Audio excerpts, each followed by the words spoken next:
Righto, everybody. Is that the feedback coming through? You turned it down. Cool. Righto, we might start this evening. Thanks, everybody, for arriving on time.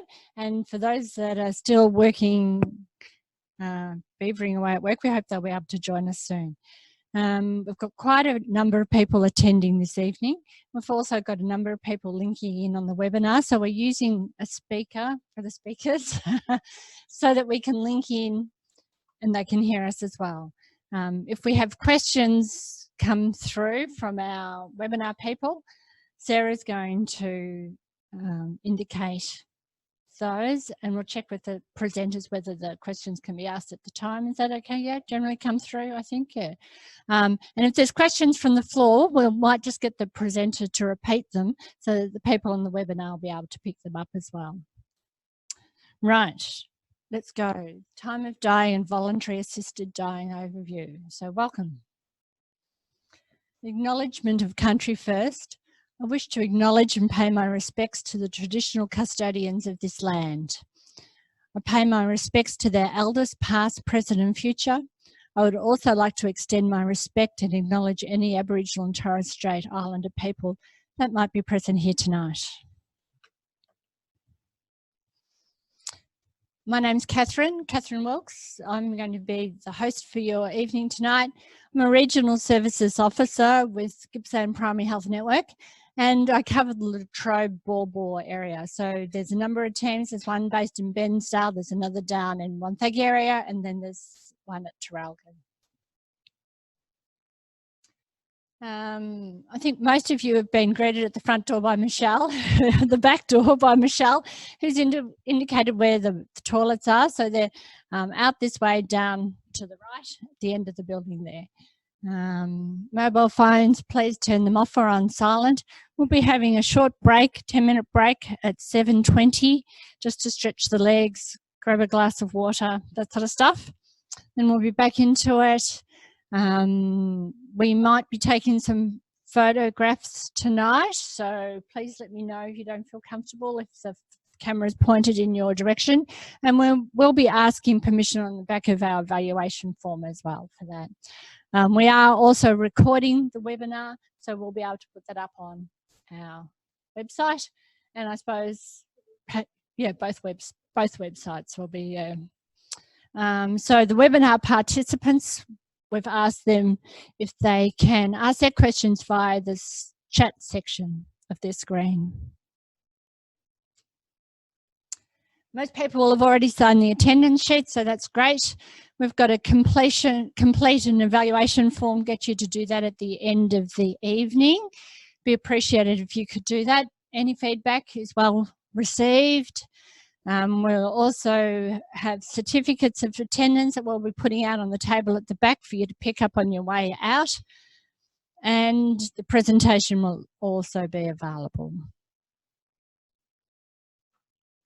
Just a little bit about Gippsland PHN. Our functions are in the health planning, commissioning service, practice support and systems integration area. So these are just some of the things, the activities that we get involved with across Gippsland. One of our main things we get involved with is something that you might have heard about already, health pathways. And this is available on our website. If you don't already have the password or you don't know anything about it, perhaps pop over later on to see me in the break and I can provide you with some information. So it's some clinical information and referral pathways within Gippsland. So these are some of the more recent pathways that we've put up on the health pathway link. We also are promoting a digital health guide. This is because there's so many more different apps in that digital health space, and it can be really quite confusing as to which ones are good or better than others.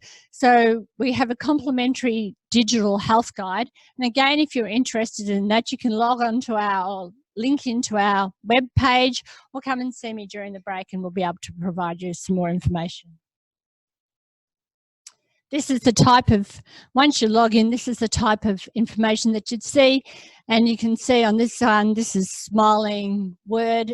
It comes up with a bit of a overview of what it's like. And then if, for instance, you had a patient that you were talking to about it, you'd be able to email them the link and they'd be able to, or send it in the text and they'd be able to open it up and start using it.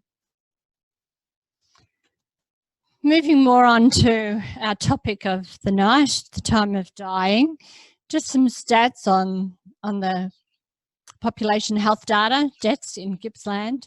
Won't go into these too much. It's just a bit of setting the scene for you.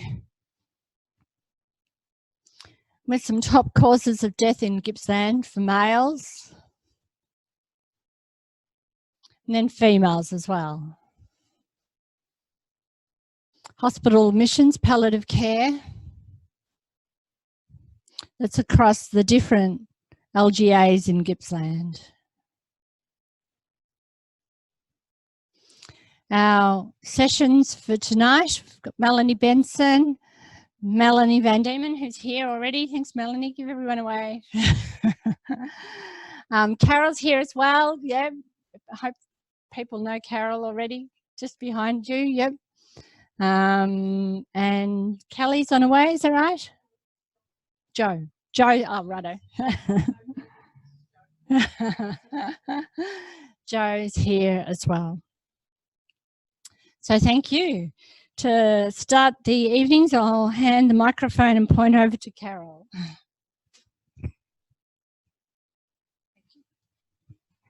I'm pretty loud.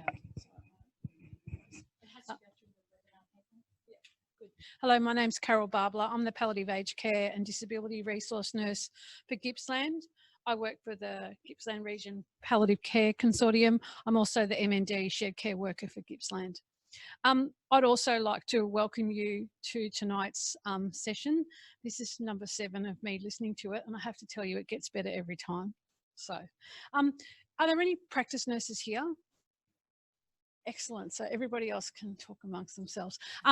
Not really. This tool is a project that we're undertaking in collaboration with the Primary Health Network.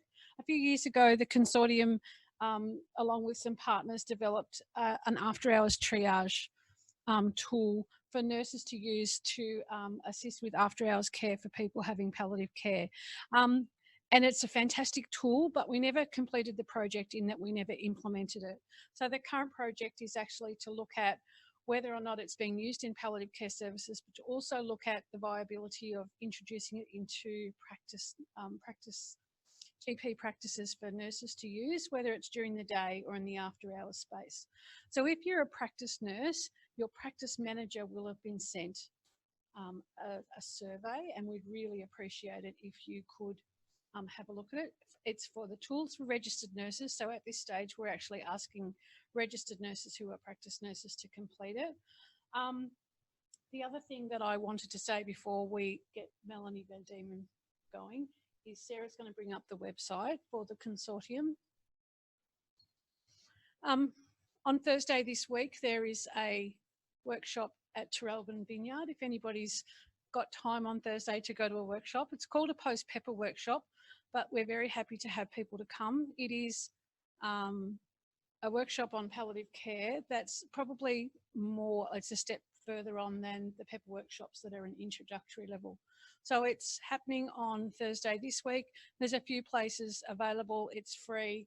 The Vineyard is a delightful venue, and it's being taught by a Centre for Palliative Care. So if you'd like to come, I'm happy for you just to turn up. Okay.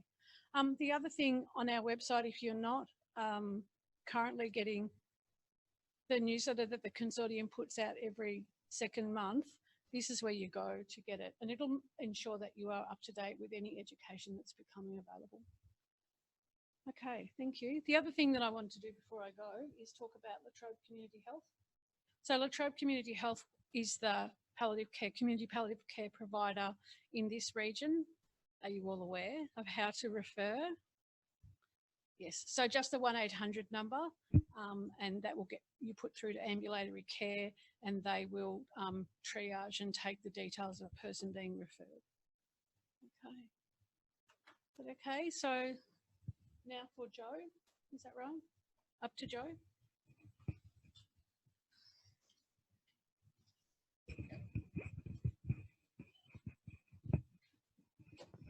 Hello, my name is Jo. I'm one of the clinical nurse consultants with the Gippsland Regional Palliative Care Consultancy Service.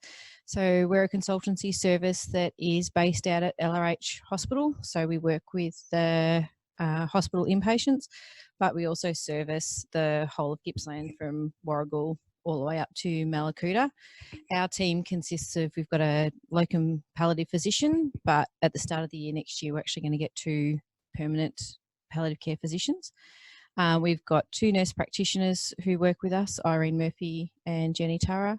We have nurse practitioner candidate Kelly, and then we have the 3 of us clinical nurse consultants. So we work quite closely with obviously the patients in the hospital, but also around, so the GPs, the community LCHS and the other regional community nurses. So, oh yes, sorry, we've got 2 social workers as well, I almost forgot.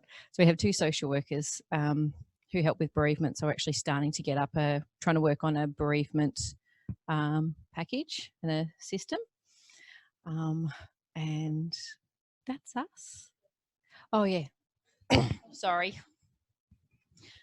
We also provide after hours phone support for anyone in the community. So there's physicians or the nurse practitioners. So if you have any issues after hours, you just need to ring the LRH switchboard and ask to be put through to the palliative care doctor on call, and then they can give you some phone advice after hours if you need it. Thank you.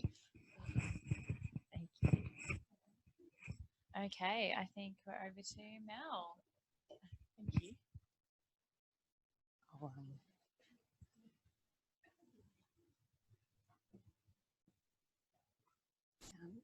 Yep.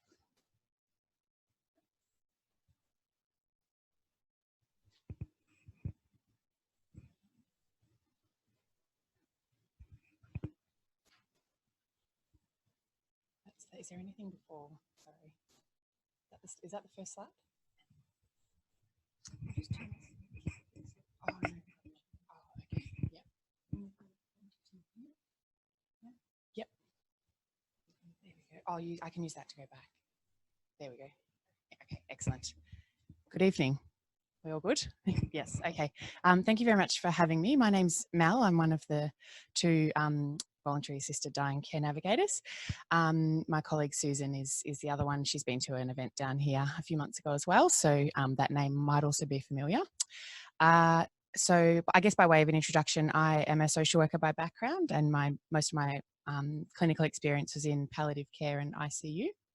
Am I doing that or are you? No, that's okay.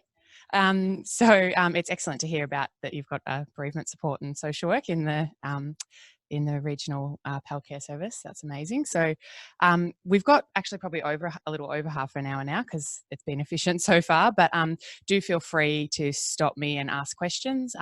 If we don't get through everything this evening, the slides are available. I'm available in the break, so just come and ask questions. But usually if people ask questions at the time, it does tend to sort of organically cover what I was going to cover anyway. So please don't hesitate. Very briefly, I guess our role is one that we've been developing whilst delivering the service. So it's forever changing, but broadly what we do is we take inquiries and provide a support role for anyone in the state. So patients, families and carers, loved ones, and also doctors, nurses, any health practitioner. So anyone can call us. I've got a stack of cards, so feel free to grab a couple. And as time's gone on, certainly we get calls from people across the board. So lots of health practitioners now who are receiving inquiries, who are, wanting to know what they can do, what they can't do, where to get information, how to support their patients, which for us is really ideal because of course we can support the individual patients and families, but if health practitioners are calling us and we're providing advice to them, then that's ideal because they're receiving that information from the people that they trust and who are local, and hopefully we're building some capacity. So that is a big part of our role, and why we obviously will continue to do education across the state as well, is to build capacity as well as delivering that one-on-one service. It is I guess a problem-solving model. So yeah, if you're not sure, just give us a call. We start all of our presentations, I guess, with a bit of an important disclaimer, which is that being here is about supporting quality end of life, and we are strongly of the view that palliative care, advanced care planning are a huge part and in fact the majority of quality end of life care. Certainly not here to debate voluntary assisted dying, but we really say that it's important to respect that in any audience or any room, there is likely to be a spectrum of opinions. So asking questions and engaging in a conversation doesn't indicate that you are for or against. And we always encourage just, some useful confidential discussion. Excellent.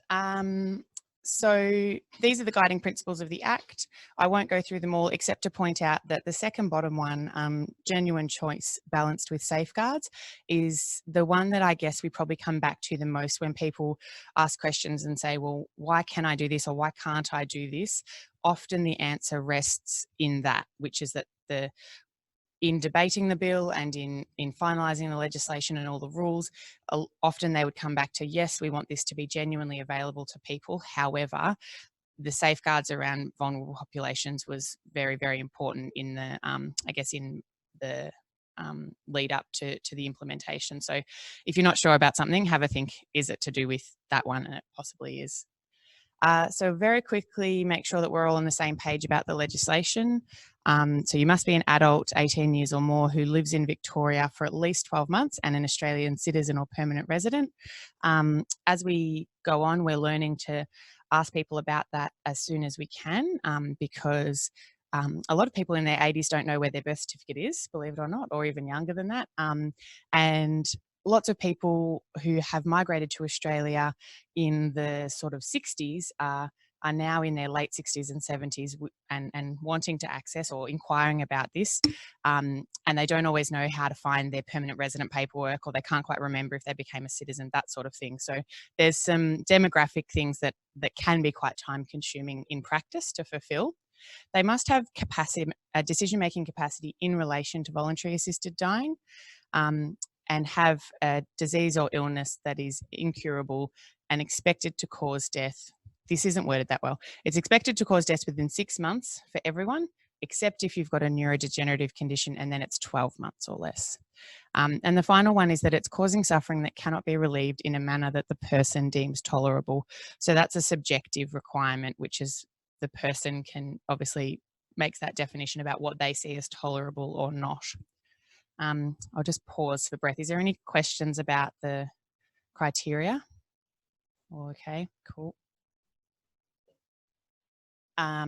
So yeah, so we've popped this in. We share this with people now to explain what they might need to prove both their Victorian residency and their Australian citizenship or residency.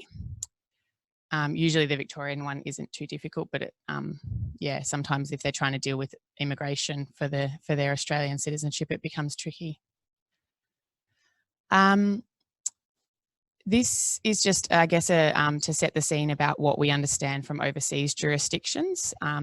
So in terms of the reason that people give, or their primary reason for suffering, pain control or inadequate pain or symptom control is actually quite low. You can see only 23%, or being worried about future pain is only 23% of people gave that as their main reason.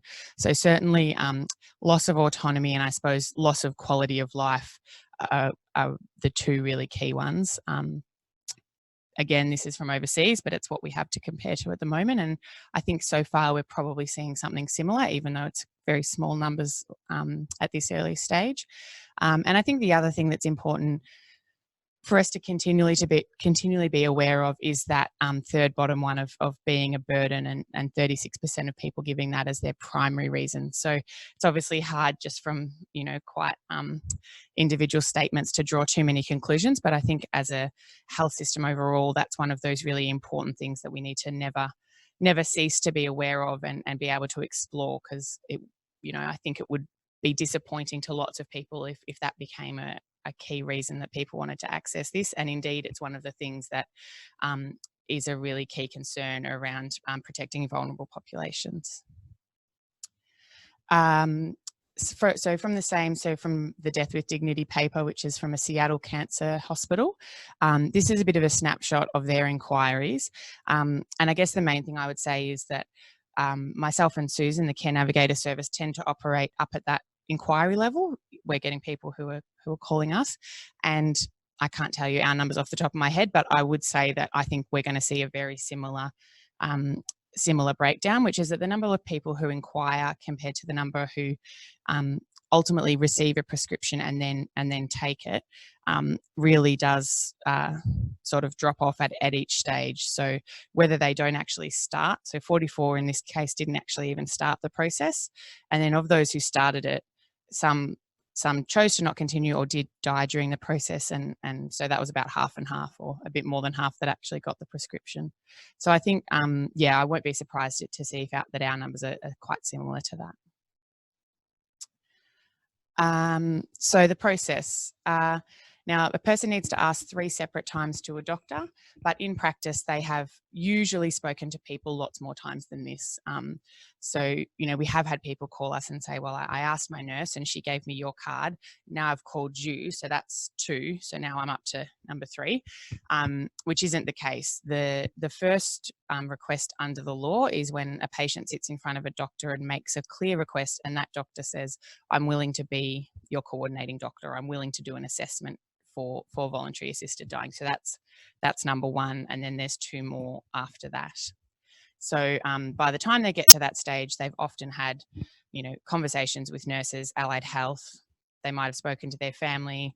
Sometimes they've called us, but often when they've called us, they might have already spoken to a doctor as well. So yeah, so there's many more conversations than just those 3, obviously, that go along with the process. And I think that's an important thing to remember about the law and our practice, is that number 1, the legislation is very linear. It says, you know, this needs to happen, then that, which of course we know in health practice is not reality. But the other thing is that the law starts when a person is in front of that doctor who's done the training and agrees to do an assessment. So, you know, all those things about how do we prepare ourselves, how do we know what our own feelings are, or how we're going to respond as a health practitioner, those things aren't covered in the law, but they're really important to what the experience will be if a patient does raise it. So 2 doctors will complete an assessment for a person's eligibility. It says in brackets there, sometimes 3. So a third doctor can be asked for an opinion. That third doctor does not need to do the voluntary assisted dying training. The reasons that a third doctor would be involved might be if there were concerns about decision-making capacity. A geriatrician or a psychiatrist, someone adequately qualified, could provide an opinion on the person's decision-making capacity. They don't need to be voluntary assisted dying trained. And the other time a third doctor might be involved is with a neurodegenerative condition. If a prognosis is given of less than 12 months but more than 6, the legislation requires that prognosis is corroborated by a third doctor. And again, that third doctor doesn't need to do the training. So most of the times it's 2, but there are some exceptions around that. So the 2 trained doctors do the assessment for the person's eligibility. If both doctors find that the person is eligible, then the person does a written request. They also nominate a contact person. The contact person, their main responsibility is to return any unused medication. So if the person does pass away without using the medication, for example, or if they change their mind or lose capacity, that sort of thing, they need to return it to the pharmacy. So they sign the person signs the written declaration confirming that they would still like to access this. They nominate their contact person, and then the doctor completes an application for either self-administration or practitioner administration. So the self-administration permit is, the practitioner administration is by exception only. So if a person can take an oral medication, can swallow and ingest the medication, then it must be self-administered. If they don't have capacity to do one of those things, then it can be practitioner administered. So the doctor applies for that permit through the portal, and it goes through, I'm obviously not a doctor, but my understanding is it goes through the same process that other permits go through when they need to, when they're applying to the secretary to get a permit to write other types of prescriptions. So it's the same people at the department who deal with that. So then the doctor will be told your permit has been issued, and then they can write a script. That's correct. Within 2 weeks, you are of the person dying. Yes. Yep. Any other? All good. Yep. Feel free to, if there's anything online.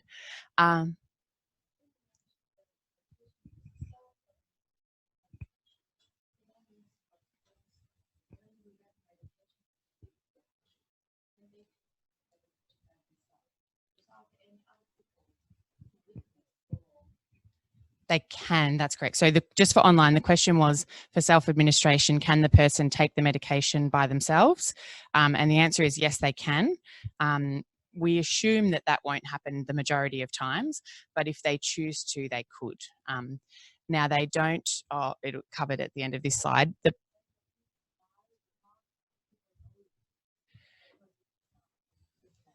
That can happen, which can happen if a person, yeah. Yes. Yeah. The guidance is that, you know, that the person should think about if they want anyone else around them and who that might be. Sorry, do you reckon? So, sorry, just online clarifying that we're talking about if a person chooses to take it by themselves and they won't necessarily have anyone around or anyone that will know. So, yeah, that is certainly a possibility, in the same way that it's possible for a person, you know, with a terminal illness to die at home. Of course, there are some really different and important things to be aware of if it's voluntary assisted dying compared to dying of their underlying illness.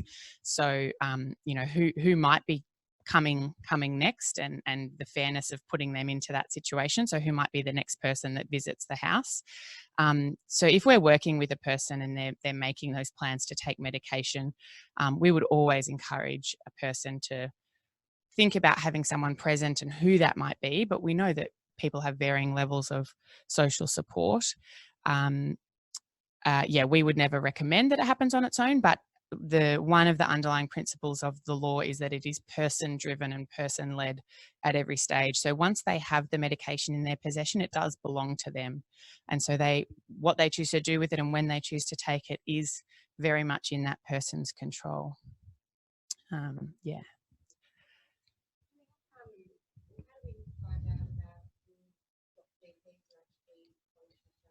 Yep. Yep. So there's no central list or anything at the moment. That may change in future, but I think it's unlikely for a while. One of the underlying things is they hope that over time this will be built into usual care. But of course, at the moment, the majority of people aren't trained. There are maybe 300 to 350.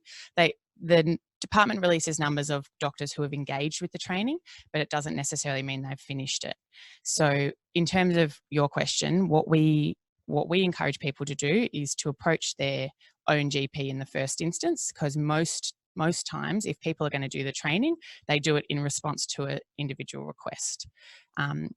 You know, it's not a small undertaking. It is about 6 hours. That's the average. So we would encourage them to ask that first.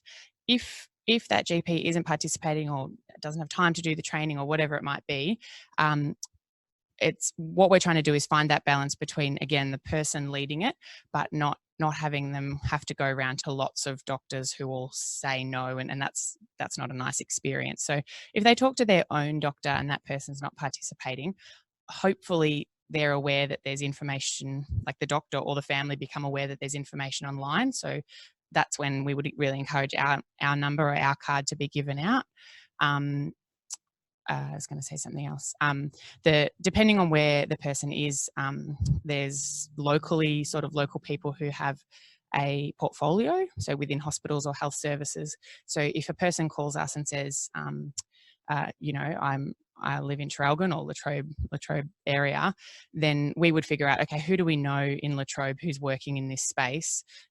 doctors and or, you know, nurses that have got a bit of knowledge so that we can keep them linked in with their usual. So we do link it back as much as possible, but we'd encourage people, if they've had a couple of experiences where doctors have said, look, I'm not participating, we'd encourage them to call us, and then we'll try and help so that the next time they go, they at least know that the person's done the training. Or yeah, so it's a balance, because we don't want to go to the same doctors over and over and burn them out. We know that, yeah, the decision is often resting on an individual patient saying to a doctor, well, I think I want to do this. And then that gives them rise to go away and decide whether they're going to do the training. Or, yeah. Online, correct. Yeah. Yeah. Yep. Exams online as well. 90% pass. Yeah. Yep. So 30 questions. Correct. Yep. Yep. You've got a couple of a few tries. I think if you fail twice, you get locked out for 24 hours and then you can try again. Yeah. Yep. Cool. So the script gets sent to the pharmacy, which is only at the Alfred. They are the only pharmacy that can dispense the medication. And then they tell the person your script is done. Now, just to the question at the back from before, the person then has to decide when they'd like to receive the medication. So it doesn't get dispensed automatically. The person has to call the pharmacy and say, I understand you've got a script for me. Can I please have that medication delivered? And then the pharmacy travels to wherever the person lives, provides them with the medication, and they go through instructions and guidance on how to use it. So the preparation of the medication itself plus the pre-medication. So it comes with a anti-anxiety medication and an antiemetic, which they're advised to take a certain amount of time beforehand.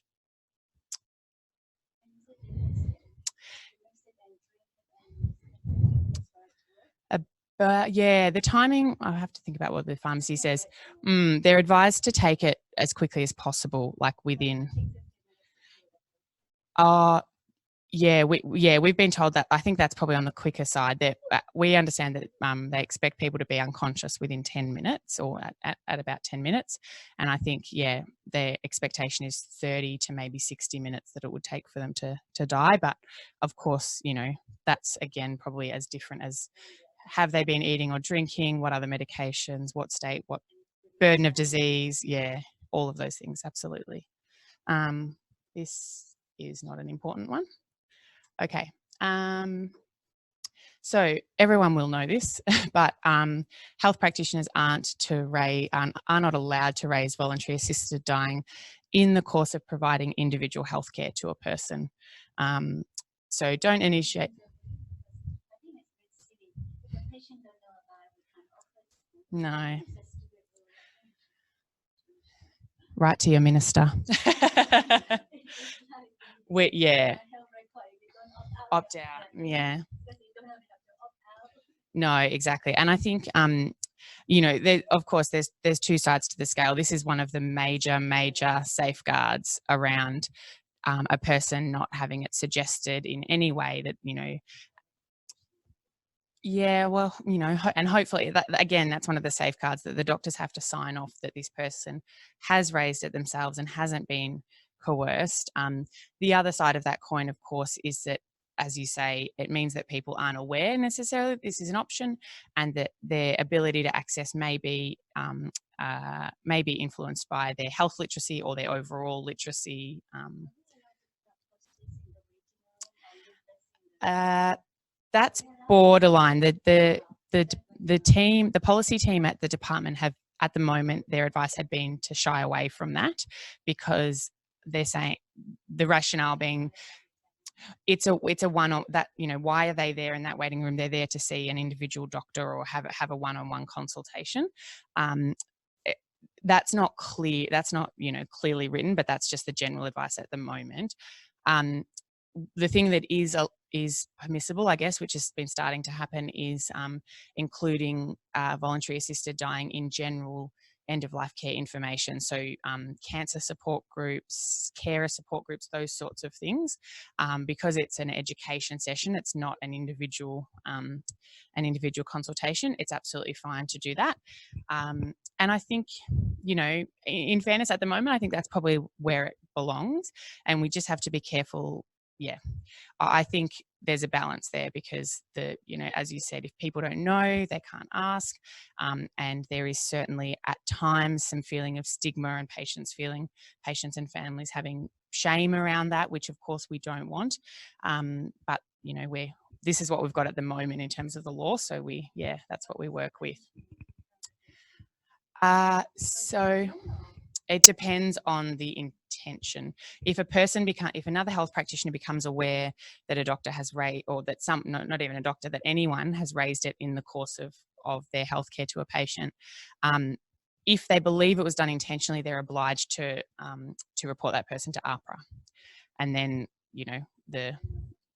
I guess it's if it happens multiple times or not. And if it's unintentional, then I think not necessarily the legislation, but perhaps the regulations outline that a discussion and an opportunity for education is perfectly adequate. But if it's an intentional thing, then other health practitioners are obliged to report it. Yeah. Oh, the barbecue. Sorry. Yes. I was like, is there a picture of a barbie out there? Yeah. So I guess that's the good example is, as a nurse or a doctor or allied health, you're at your neighbour's barbecue, and, they say, oh, well, my brother's just been diagnosed with this terrible cancer. And, it's not that it's up to you what you say, but you can say, oh, well, I went to an education session, or, there's no, it's out there in society. There's no limits on talking about it with peers or in general or anything else, aside from if you are treating the person in front of you. Yeah. So I think that general awareness is important. And of course there was news and stuff about it originally, but over time that's also going to drop off. Yeah. Yep.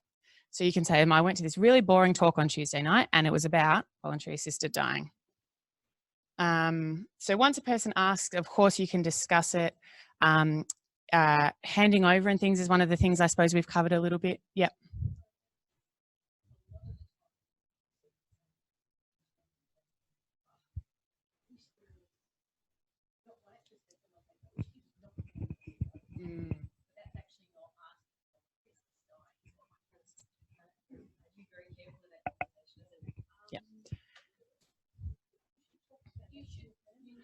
Yeah.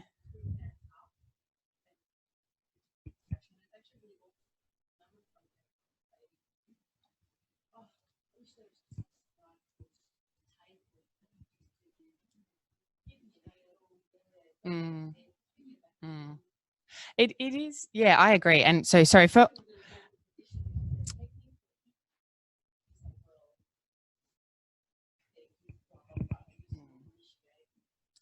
Yeah. So the first thing I guess the first thing we say to people is think about what would your response have been to that in February of this year before voluntary assisted dying was legal. And hopefully most people, and what we would encourage now is the same thing, that most people would say, well, tell me more about that, or what is it that's led you to say that? Is this something that's a new thing that you're feeling because you're in awful pain today, or is this something that you've been feeling this way for a long time? Those sorts of open-ended questions. And then I guess you're getting more and more specific around if they say, well, is there a pill, or what about an injection? I guess the bottom line is they have to know that it exists in order to ask for it, really. And like you said, those comments around, well, you wouldn't do this to a dog, or we'd put our animals down when they're suffering like this, those sorts of things, they don't constitute a request, but they certainly constitute an opportunity for further discussion. And I think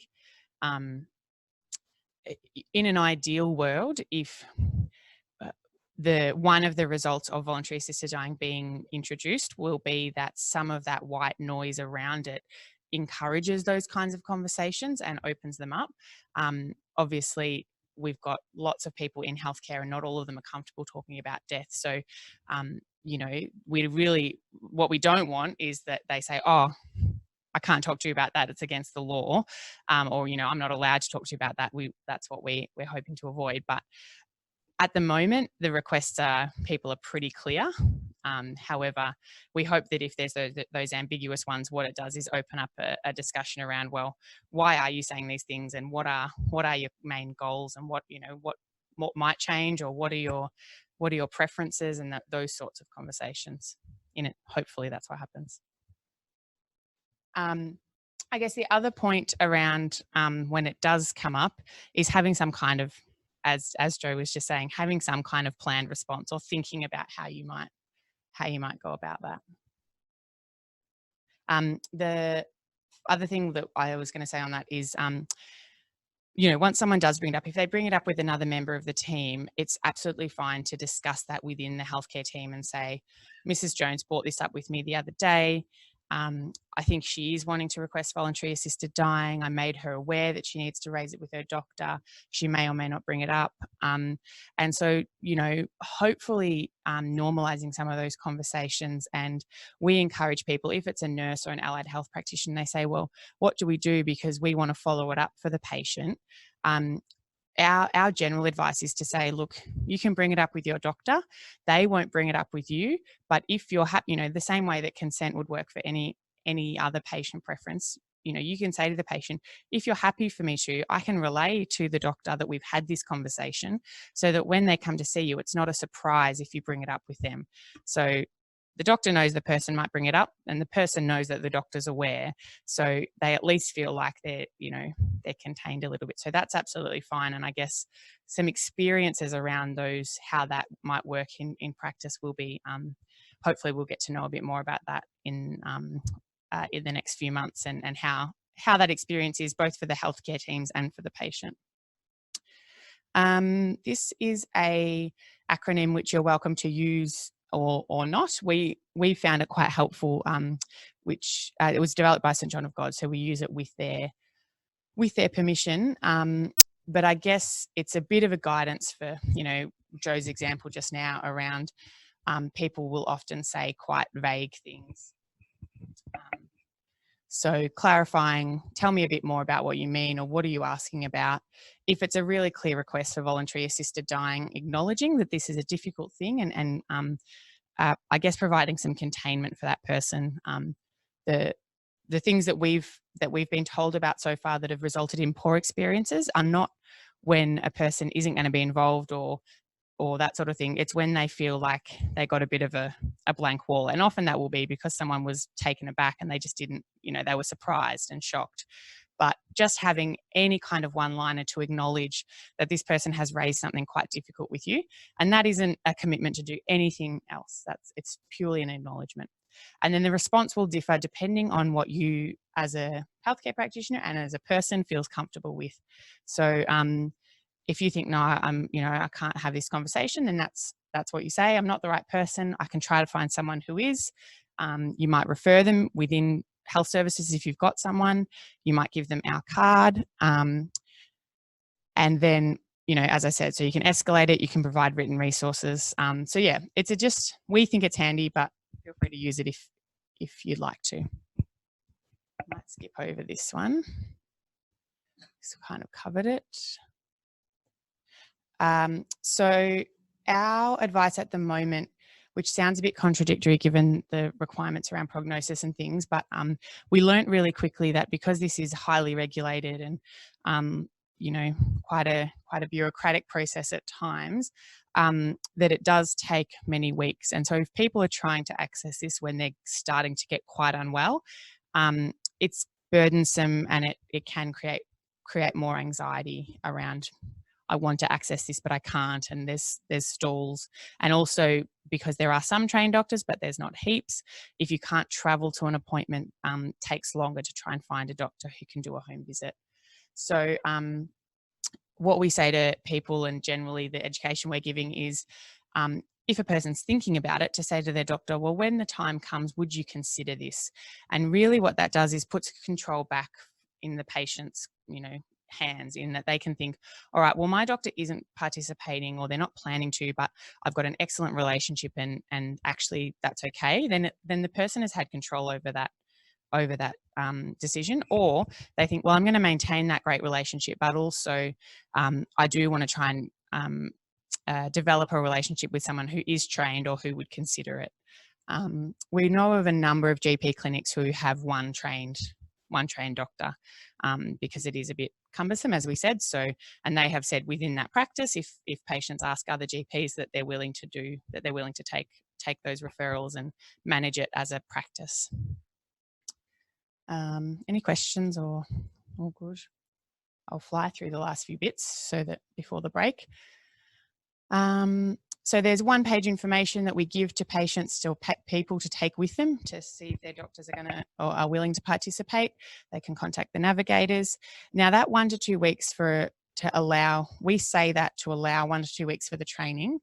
And the reason is a doctor needs to sign up to the portal and upload photo ID and their APRA number, and then they get approved that their ID matches their APRA number. That takes 1 to 2 days. Then they go online and do the training and do the quiz, and then they sign up for the portal with 100 points of ID. So the portal is an entirely separate system to the training. And again, 1 to 2 days for their portal access to be granted, and then they can do an assessment.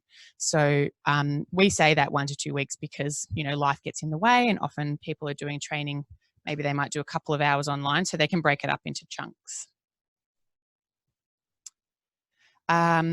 This is, I guess, our go-to thing that we say to patients and provide to them in any written documents, which is, and again, we probably know that at times this is tokenistic because, you know, people will talk, but we think it's really important that from a statewide service point of view, we're clear that if a patient rings us, we don't say to them, oh yeah, Dr. Smith lives not too far from you, here's their name and number. What we do is we say, okay, what are your details? We will try to see if we can find an appropriate person. So we would never give out details of trained doctors without speaking to that doctor about the referral first. And we do ask that patients and families don't do that either, so that if they know, you know, if they're in a support group or other patients ask them, oh, you accessed voluntary assisted dying, how did you do that? We ask them to direct those inquiries to us. Oh, yeah. Oh, here. It's on the cards. Yeah. So good to know about the support packages. There's an amount of funding available from the department, which is administered by myself and Susan, and it's for costs that arise as a direct result of accessing voluntary assisted dying. So the main examples are if a person needs to see a doctor in their private rooms because they're timing or they're not available in public, then they wouldn't have needed to go to that appointment if it wasn't for accessing this. So that's, they're eligible. If they travel, so travel and accommodation to have their appointments, that's been minimal so far. So far, given the nature of the patients, it has actually been doctors traveling to see patients. So we reimburse doctors for their travel time if they're doing a home visit for a VAD assessment. So again, if you think a person might need that, it's not, at the moment, it's not means tested. The test is this cost incurred as a result of the VAD assessment process? But don't hesitate again to call or email us if you think a patient might need that support, or a doctor. This is what the medication kit looks like. So the medication itself is in the locked box, and then the other in the bigger clear box is the thing to mix it with. And as I said, the anti-anxiety and the antiemetic medication. We were talking just before, and probably most people are aware, but it is the person's possession, so they don't have to hand it over. But most health services and aged care facilities have developed a policy of what would be ideal. So in a hospital situation, most policies that we're aware of say that if a person is admitted in possession of it, if they're not planning on taking it, you know, anytime soon or straight away, then they ask that it gets returned with a family member or ideally the contact person, so that it's not on hospital premises. If that's not the case, then often the next preference is that it gets perhaps locked in the bedside drawer. So it's the patient's bedside drawer, but the nurse has to unlock the drawer, but then the patient would have to unlock the box. So they are responsible for the key. Any questions or anything on that? We're actually almost we are at time. So if you feel free to have a chat to me in the break if you've got other questions. These are just other things that I guess we're learning along the way, things that have come up. And closing thoughts. So again, this will probably come as no surprise to most people, but I think one of the key lessons from a lot of the literature we've seen from America and Canada is the comfort of knowing that that control is available or might be available when a person needs it is often one of the biggest things that people report, and I think is reflected in the fact that yes, a small number of people take the medication, but lots of people talk about it or finish the process or don't do it. So, you know, I guess my potentially uneducated thoughts on that would be, as someone who's worked in palliative care, you know, what does that say about what we can keep doing better? And I'm sure I'm preaching to the converted, but what can we keep doing better about having conversations with people about their wishes and their end of life preferences, and allow, you know, often I think the assisted dying process is something that allows those conversations to happen when the person may not even necessarily end up taking the medication. So I think my hope is that, again, as I said, some of this white noise reflects in the fact that we do those conversations a bit better over time, and there's a bit more awareness of that. That's what I hope. Thank you. Thanks, Mel. We might have a 10-minute break. We might make that to 7:30, which is just short of 10 minutes. So you can stand up, do 5-star jumps, go to the toilet, grab a coffee, glass of water. We'll see you back here soon. Thank you.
Thanks everyone for coming back so promptly. I'll now, without more to do, hand over to Dr. Melanie Benson. Thanks, Melanie. I'll come over this side, shall I? Yeah, I'm a clicker. Check. Microphone. Check. Audience. Check. Good. Right. So hello everybody. I'm the second Melanie for this evening, and I also respond to Mel because I've been called Melinda for most of my life as well. By way of background, I'm a palliative care physician. That means I'm a specialist doctor in palliative care. I grew up in Traralgon, so every time I come back to Traralgon, it's a bit of a refresh. I went to Grey Street Primary School, but I now live on the Mornington Peninsula. So I work for two organisations. I work for Latrobe Regional Health in the Gippsland Regional Palliative Care Consultancy Service. But unlike the band Joe mentioned, I work in the other bit of Gippsland, which is Leongatha down to Foster and Bass and San Remo.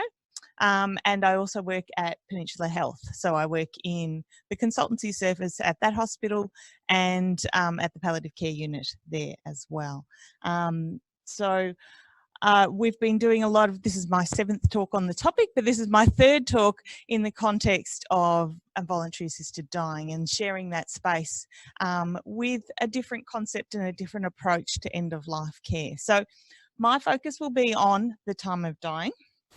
And really the way I like to start this talk is talking about palliative care being, whereas the decision to have that choice on how you choose your day of death is just one of many choices that's required by patients and clinicians in an end-of-life setting.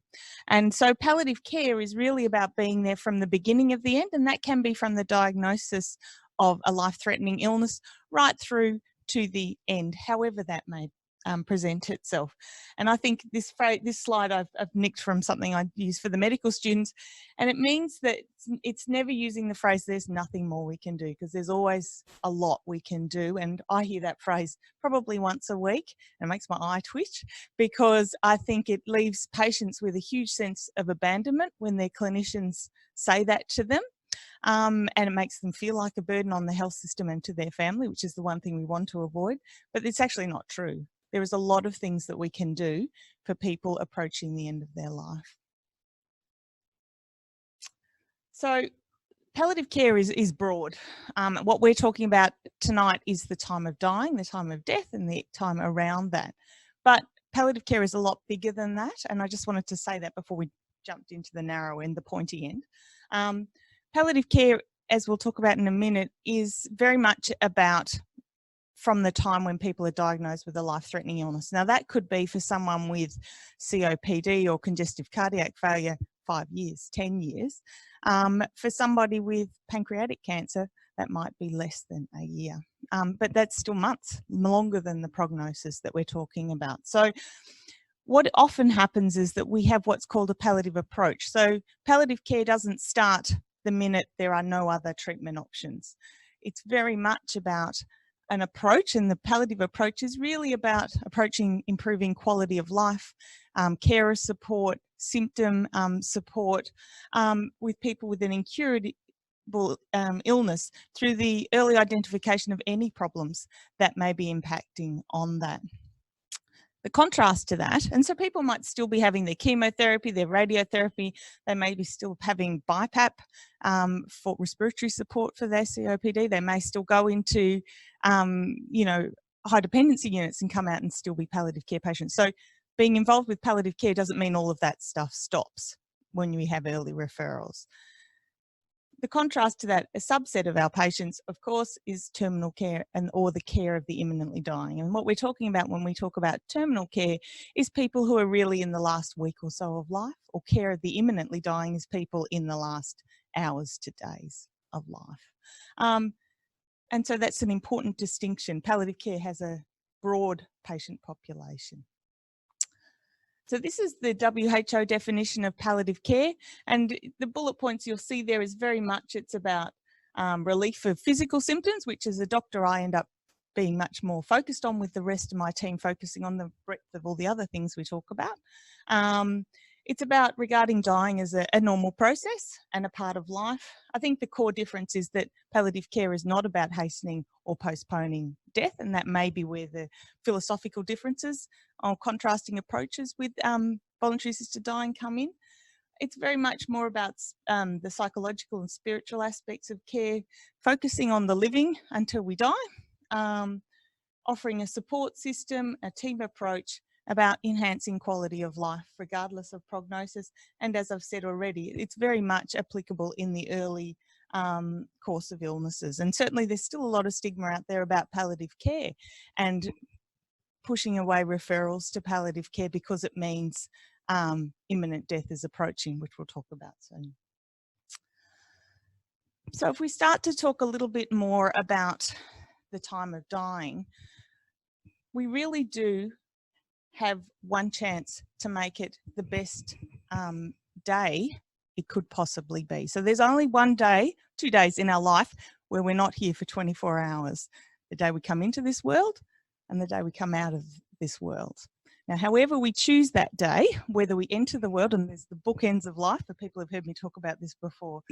So just as how we come into this world, whether it's Caesar, so some intervention has precipitated a birth, or whether it's a normal vaginal delivery, which comes with more uncertainty, that day will be that somebody comes into the world. There is a whole lot of care that happens before and after that one day in antenatal and postnatal care. The same happens at the other end of life. So regardless of whether our patients decide to have an interventional death, they choose the timing of their death, or whether they let nature take its course, then that's still one day. Palliative care is there for the bookends, is there for the time around that to support. It's the default position. So palliative care will continue on whether people decide to use their voluntary assisted dying substance or not. And so that's right up to the time of death and the bereavement support after death as well. So there's a lot of work that happens regardless of that one day. But it's a very important day as we celebrate birthdays. We don't celebrate death days, but they have very important anniversaries for families. They're part of a patient's family story as well. And we hear the echoes of bad deaths through the parliamentary inquiry, which led to the legislation. That's just an example of it, but all of us could hear about how deaths are managed poorly and what an impact that has. So it's really important to give as much planning and thought to the death process as there is to the beginning of life process. Okay, and that's been recognised. And so this one here is happened in England when they recognised that there needed to be a lot more work done around planning for people's end of life care and the care of the imminently dying. The care plan for the dying person is, I think, does anyone know what I'm talking about when I talk about that? Couple of nods. It's called different things. It's usually used in the acute sector, although there is talk at a governmental level about moving it into the community and residential aged care facilities. But that's very much about having an individualised care plan for a person who's approaching that terminal phase. Okay, and it's very much more about anticipating the processes that happen when we die and making sure it's as comfortable as possible for the patient and their unit of care, the people that love them as well. So these are some of the thoughts, and I meant to ask the question before I put the slide up, but it's too late now, about what could be termed a bad death. And I put bad in inverted commas because it's very subjective. What might be bad from a medical point of view or from a clinical point of view might actually be very comforting for a patient. So certainly in traditional palliative care circles, people pursuing chemotherapy right up till, the weekend before they die, we would term that as futile treatment. But it has a lot of meaning for patients, and we can't underestimate that, but we need to explore it that we're not missing opportunities. But that's just one example. I think the rest are very core themes about what could lead to a bad death. Poor preparation. Poor preparation because we haven't talked about it. We haven't planned for it, either within our team, but particularly with the patient themselves and their family. poor symptom management, poor planning to manage symptoms as we approach death. A whole lot of fear, you know, not wanting to talk about it. And a lot of the desire to die statements, which Joe was talking about, is very much about fear of what's coming. And it really is about exploring that, opening it up, asking what it means. And more often than not, it's about talking about death and dying. Not necessarily voluntary assisted dying, but there will maybe a small number of patients that want to go down there. And much more than that is we only die once and we've never done it before. So no matter how many deaths you have witnessed, it's still different if it's your own. And I've looked after a lot of nurses and doctors who are dying. And so I think it's a really important thing. So fear is huge, part of what can lead to a bad death. I think we've talked about a lot of the ones down the bottom as being predominant concerns, and that's where a lot of the, at least discussions around voluntary assisted dying have brought all this to the fore, which is great. So the group that I spoke about in the UK, which was a group of, I think it was about 21 people who represented consumers, families, nursing groups, community clinicians, hospital clinicians, nurses, allied health pharmacists. So big group that came together to really highlight these 5 priorities for care of the imminently dying if we're going to improve it. So the first is that we actually recognise that the dying process is approaching and then communicate that clearly. Communicate it sensitively with the appropriate people, the patient themselves if they wish to, but also those they identify as being important. So that may not be necessarily be their wife. It could or could not be, but it's really about identifying who are the core people they want to be involved at that time. And involving them as well as the patient themselves in discussions about end-of-life care. Identifying the needs of the family. So I think we can't underestimate the supports that families need emotionally and practically, particularly if people want to die at home. We can't underestimate that as far as the experience for the patient who is dying is concerned, but also the bereavement support that's needed after death as well. And to very much individualise the plan of care for a patient. So whereas the old Liverpool care pathway based care plans for the dying were very guideline based, very cookie cutter, and people misinterpreted them and said, well, you're dying, you can't have your cup of tea because you're not eating and drinking anymore because that's what happens when you're dying. Well, some people are awake and have their cup of tea in the morning and have died in the afternoon. So it's very much about individualising, but more importantly, it's about identifying what's important. Some patients may compromise on pain management or sedation to be awake for a family member that's coming, or particularly if they're Buddhist, they very much want to be more cognitively present if they can. So there does need, it's very individualised, and having discussions about it means you can plan for it without team frustration, family frustration. You've already communicated. So these are really important when we talk about planning someone's end-of-life care.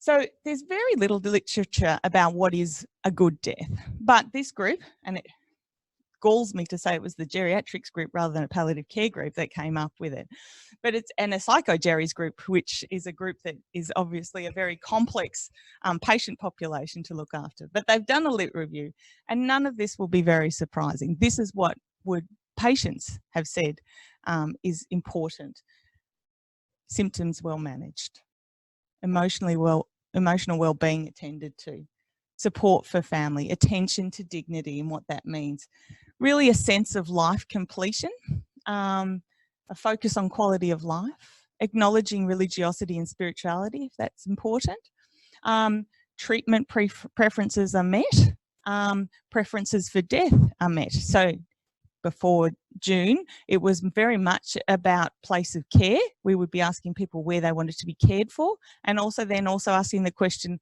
where did they want to die? Because it may be 2 separate places. That people may often want to be at home for as long as possible, but actually want to be in hospital to die.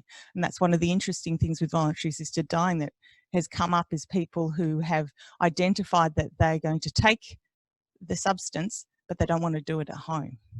And then negotiating that with the healthcare network is a challenge as well, a logistical step that I've had conversations with patients about, and we've talked about in the metro hospitals that I've worked in too. But now it's about how they die as well. Relationship with their healthcare providers. So there is opportunity for this to be a strengthening opportunity to have open and frank discussions. But if they're mishandled, particularly if conversations about voluntary assisted dying are mishandled, then it can compromise that relationship, whichever way it goes. Again, I said that's one day. There's a whole lot of care that has to come before the day they decide to use their voluntary assisted dying. Drugs. Other things that are important, cultural preferences. I alluded to Buddhism, but it could be the religiosity of the Collingwood Football Club.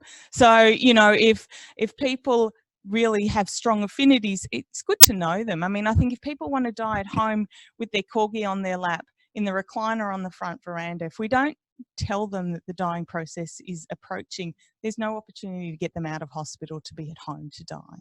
And that takes time to get that process done too. So again, identifying what's really important to people, knowing people is really important in helping them make decisions. So the first step on that list of 5 was recognising someone is dying. It's easier said than done. I wonder if anyone's got a case, and there's opportunities for case discussions. Don't let me frighten you, but we can talk about it or not. But I wonder if there's anybody's got a case where it wasn't clear that someone was dying until too late. Can anyone think of anything? If not, I have a few up my sleeve. All right, so I'll give you a case example of a patient that I saw in the community. She was very young, my age. She was at home. She'd been sent home from an appointment in a city hospital. So that's a challenge in the country, is having fractured care. So oncologists in town, GPs who see them less frequently at home until the dying time happens. So she'd been seen up in town for most of her appointments, and she had a nasty fungating tumour that was very apparent visibly to everybody who was around, and it was getting worse. And it was so much so that she was fungating. So her disease was rapidly progressing, and she'd been told that she was going home for end-of-life care, which she was having not a bar of, and so was looking for second opinions, etc., etc. She had a complex medical history as well, and had escalating pain at home, and this was complicated by the fact that she was had a history of substance misuse, so was on big doses of methadone as well as her opiates as well, and so was having rolling pain crises and anxiety crises at home. And the first thing I said to her GP after I'd seen her at home with a couple of other team members, so I very rarely travel on my own, I travel in packs because that's how PALCare works. We get a lot done in a short period of time because we play to our strengths within a team, and we communicate well, usually. So the question I said is, you know this lady, I've only seen her in a cross-sectional time. I have to ask the question, is she dying? Do you think she's dying? Now, she was conversant, she was argumentative, she also had a lot of pain, and the conversation I had with this lady was very interesting because I sat with on the couch in front of a kitchen bench where her partner and her mother-in-law were, and the conversation we was having was very different from what I call pantomime eyes could see happening behind. A lot of fear and a lot of non-verbal communication. This woman was deteriorating functionally. She didn't have the insight into it. She was very frightened. There was a lot of existential distress, so that spiritual distress and anxiety.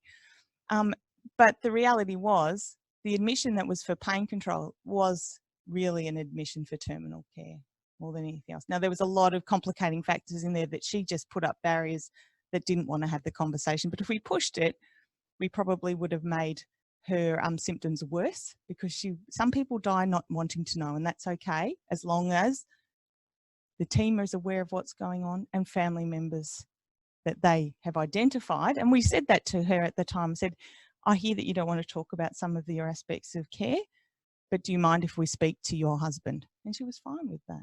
So again, it's laying that groundwork. That's probably very complex, but it's an example of where people go down the path of saying, well, you're just going in for a few days to get your pain managed. And that wasn't the case at all. So why is it hard to see the wood for the trees? Well, for me, it's easier because I've done palliative care for a long time and I've seen the patterns of dying, and I come in from the cold and I get a lot of history, technical problems aside. So, you know, when you don't have computers shut down across the Gippsland region, I often get, when I come to see a patient, the nurses I work with are very diligent in getting letters from other clinicians, blood results, scan results. The nurses also track their performance score and their pain, their symptom scores up to the point where I've seen them. So we can see the changes that are happening over time. Whereas if you're right up close to it, you don't see that perhaps as nuanced as somebody who comes in and looks at it objectively. So that's sometimes why, but there's a lot of reasons why it's very difficult to diagnose the dying time has arrived. I think we've talked about that. So how do we miss it? 2 books, 3, I've mentioned a few. This is a great book. Has anyone read this book?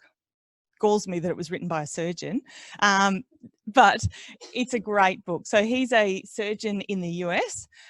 He's of Indian descent, and so he talks a lot about cultural differences from his grandfather's death compared to in India, compared to his father's death in America, but also his experience of working in the healthcare system as well. Very interesting, broad perspective. How do we miss dying? Well, we're not trained very well in it. When I teach medical students haphazardly, and they probably get 1 PALCare tute in a 5 or 6 year course. And how do you cover symptom management, care of the dying, self-care, all in an afternoon? You can't. What they spend a lot more time on is anatomy with cadavers, and that's their first experience with a dead body a lot of the time too. So it's very interesting the way we teach people about end-of-life care. Nursing's very similar, as from my understanding with speaking with my nursing colleagues. You don't do a lot of training. And if whatever you're taught is very often trained out of you a lot faster and more potently. So there's this collusion of hope. And what that means is that it is a lot easier psychologically as people who live in a death-denying society to hope with the patient, hope for the best. I often say, well, we'll hope for that, but we're paying for scenario B, C and D. But the collusion of hope is huge. And we see it in a lot of oncology settings, and a lot of oncology studies have supported it, that oncologists are very optimistic about prognoses and their treatment compared to what is the actual prognosis of their patient. I think as a society now, we have a lot of faith in what medicine has been able to do. We've seen come from an era, my grandparents' era, where we were impotent with how we could manage a lot of diseases. But with the advent of antibiotics, followed by vaccination, followed by transplantation, changing AIDS from an immediate death sentence to being now a chronic disease, medicine's done a lot. We've all bought into that medicine can fix the dying stuff. It prolongs it, but it can't cure dying. And so we are seeing more and more treatments right up to the point of death, and we expect it. I've noticed even in 15 years of being a palliative specialist that the patients now expect it more than they ever have before. Fractured medical care, so I alluded to that before. That's a real challenge, particularly in the country, but it happens in the city as well. I mean, as I said, I work in outer metro, and I often have patients going here to see their respiratory physician, here to see their cardiologist, here to see their oncologist, here to see their radiation oncologist, and their GP is left out of the loop until the very end. And there's nobody seeing all the changes and all the patterns that would suggest that we're approaching end-of-life care until it's too late. The communication challenges that happen between patient and doctor, between medical teams, and we'll see this more in the acute medical sector than perhaps in the community, but communication in hospital to out of hospital is a huge ongoing issue as well. How do we assess when dying is happening? And prognostic paralysis. So, you know, how can you prognosticate? That's the hardest thing for the clinicians that are doing We get asked it a lot. Prognosis, and it is really difficult. It's pattern recognition more than anything else. But the diseases don't help us either, because they all play out very differently. And so we'll just spend a second on this. So palliative care grew up as a specialty on its own around caring for oncological patients, which has a very predictable trajectory. So it's easier for me to prognosticate with a oncology patient because of the things I've just said before. Scan results show increasing metastatic disease. Blood tests are helpful. And cancer, whether it's metastatic breast cancer, where the time frame might be 2 decades, or whether it's, as I said, pancreatic cancer, which is months, you go from functioning relatively well for a significant period of time, and then there's a predictable deterioration. The other diseases, which we heard at the start, are a lot less predictable. And so the red line there is non-malignant disease, organ failures in particular. And this is really tricky, and this is why a lot of patients with COPD and cardiac failure still will die in hospitals, despite all the changes that we've made, is because, again, their timeframes are a lot longer. So we're talking years rather than months. And they've had these exacerbations where they've been trundling along okay, they get really sick, but then they get better. They perhaps don't come back up to where they were functionally before, but they make a miraculous recovery, and everybody buys into, well, he came back last time, why not this time? So this graph is wrong, because what happens is those divots get a lot closer together towards the end of life. But the real challenge is you've got another exacerbation and you just don't know which one is the one that's going to be imminently dying. So you'll have people on NIV and having IV antibiotics right up until 24, 48 hours before someone calls it, and then it's too late to follow through where patients want to be. So you need a conversation between those divots about what happens next time. Do you really want to go to hospital if you have something like this happen again? You can't make that decision in real time. It has to be planned for better. And the one at the bottom, which is the tsunami that's arriving, is the aged care dementia pattern. And that's even harder because people are just grumbling along, and Carol will see it in your nursing homes, is people are just plodding along and they're so frail already and they're so brittle. And so they get very sick very quickly. And the question is, when do you stop transferring them to hospital? When do you stop giving them antibiotics and recognise this is the dying process?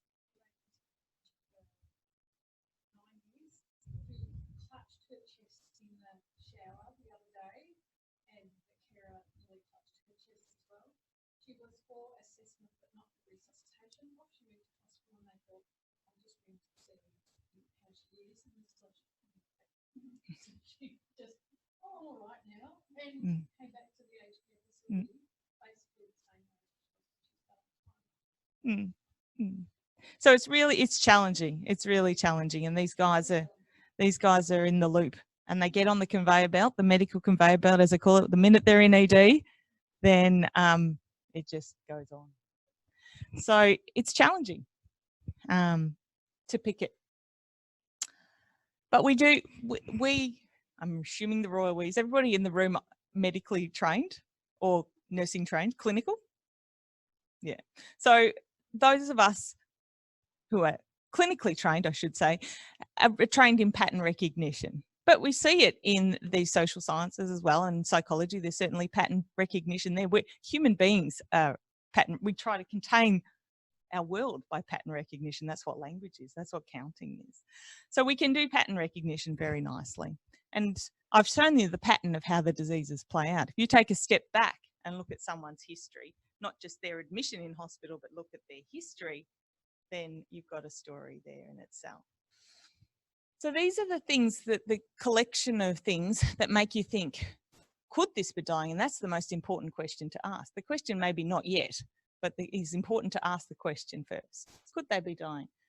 Well, one of the things I find most potent is the Australian Karnofsky Performance Score. Does anyone know what that is? Palliative care people are nodding their head. So does anyone know what the ECOG performance score is? So the ECOG is what the oncologists use, but it's designed for trials, and it's really about what they can do. And that's divided from 0 to 4. Hopefully all of us are hovering somewhere between 0 and 1 at this time of night. Might be closer to 1, and we want to be a bit more bedbound. And 4 is completely bedbound with a lot of supports. The Karnofsky score is a lot more nuanced. It's 0 to 100. 0 is dead. 100 is fully functional.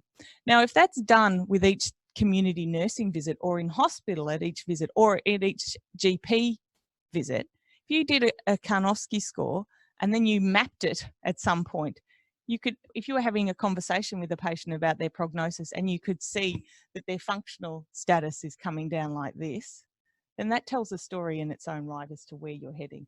Or particularly with the ones with COPD, with the divots, if you see that with each divot, they're not quite coming up to where they were before, and then you say, well, actually, we've looked at this, but if we think about, could you tell me what you were like 6 months ago compared to how you are now?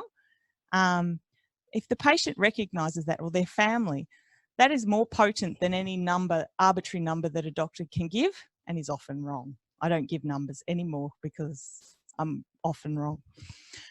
So functional status is really helpful in guiding people through prognosis when you're tipping from months to weeks, weeks to days, days to hours.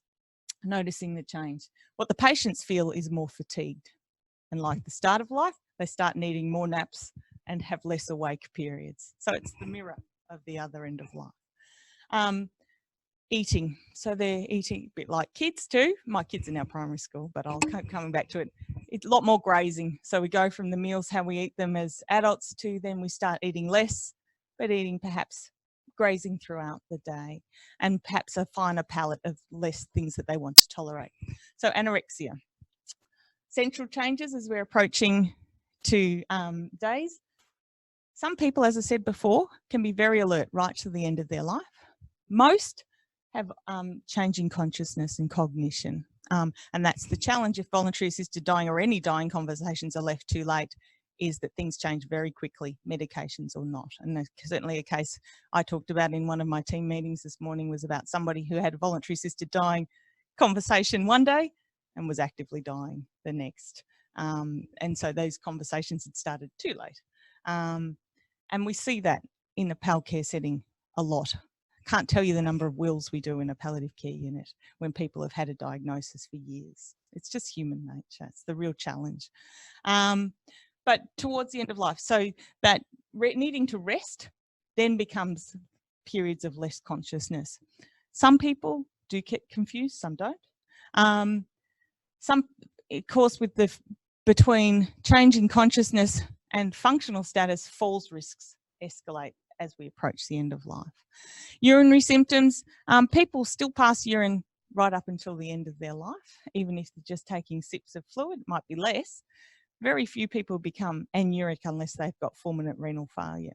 So if people become anuric and they're dying, you do sometimes have to ask the question, particularly if they're agitated, whether they've got urinary retention related to the dying process, the opioids we use to manage some symptoms, or some of the other medications too. But certainly that mirrors the oral intake as well. Cardiorespiratory, as people are approaching that last days, depends on what's brought them to that, but certainly we will see if people have now tipped into the hours, is that they may develop different breathing patterns. So some people become tachypneic, so breathe quickly. Some people breathe slowly, but the hallmark is chain stroke breathing. Does everybody know what that is? So the breathing fast, gaps in breathing. If you're talking about dying, you probably left it to very late to be talking about if people are having chain stroke breathing. And that's also part of, yep, and we'll talk about that in the symptoms, but yes, the death rattle is part of still producing, so we still produce bodily secretions. So people still poo right up till the dying time, they still pass urine, they still make saliva. So what that is about is, and I haven't put that in the swallow bit there, but often people get discordant swallow, so they can't coordinate their swallow, so they find it difficult to sometimes swallow their medications towards the end of life, sometimes food too. As the dying time gets closer and closer, they can't manage their own saliva, so it's not overproduction of saliva on the whole, although in MND we do see that a bit. It's more that they just can't swallow their normal saliva. And that's what's heard as the death rattle as well. And we'll talk about that as well. And escalation in physical symptoms, yes, we do see it. And it's usually dictated by the physical symptoms they've had. So if people haven't had pain, they're very unlikely to have a sudden pain crisis towards the end of life. Certainly in the media, that's what's the biggest concern.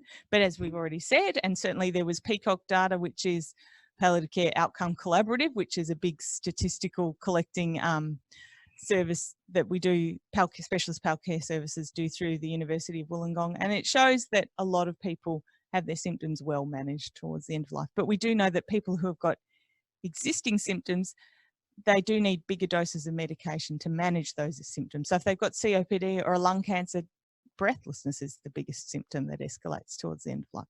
If they've had pain issues as their predominant problem in the last months of life, then we need to continue managing their pain, and they often need different pain medication towards the end of life. So these are the 5 primary school aged children. These are the 5 symptoms that can become troubling towards the end of life. So active symptoms that we as clinicians need to anticipate. If they happen, then we can manage them, which means that it's a more comfortable experience for the patients, but for those who are caring for them as well. This is heightened when people are at home too, but this goes for in hospital too.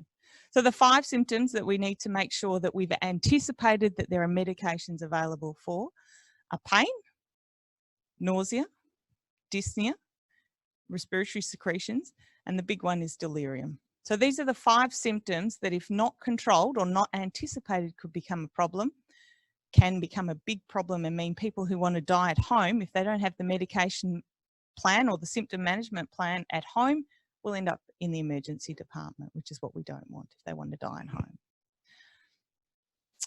So that brings us to anticipatory prescribing. Does anyone know this phrase? Palliative care people aside. Very simple. It's about prescribing in anticipation of those symptoms that we've talked about. And it's really important. There's a big push about having these available. There always has been from the PAL care sector, but it's coming from higher up at a governmental level about getting more and more guidelines around anticipatory prescribing. And it really is because we just don't know when the dying time starts. It can happen if people are approaching, we just don't know when they're going to tip into symptom control issues, and we want to have a plan in place. I just want to mention that there are 2 ways to think about anticipatory prescribing. So once upon a time, community PAL care services would say, boop, this person's on the books, they need all these medications in place. And there was a lot of resistance from community care providers because it wasn't needed yet, and these are drugs that people have to pay for and keep in their home and may become unnecessary. So there are big issues at play as well. So it's easier to think about it as people who are further upstream in their trajectory but may have difficult symptoms. You may want to think about having them, if the PAL care nurse is called at 3 o'clock on a Saturday afternoon to see someone who's had an exacerbation of their pain that they've had before, all they can do is assess them and say, well, you need more pain medication, you need to go to hospital. But if you've got a parenteral medication available based just on what they're on, then perhaps you can stop that trip to emergency over the weekend and delay reviews until business hours on Monday. So it's again about giving that option about trying to keep out of the emergency department if it's possible. But given we're talking about the dying time, really what we want to do is make sure there's medications available wherever a person is to die so they can be managed physically comfortable. So it could be in the nursing home on a Friday, somebody, a GP locum has to cover. Everyone's recognised that someone's dying, but you know, if you've planned it better, you've got all those PRNs in place to be given when the dying time starts.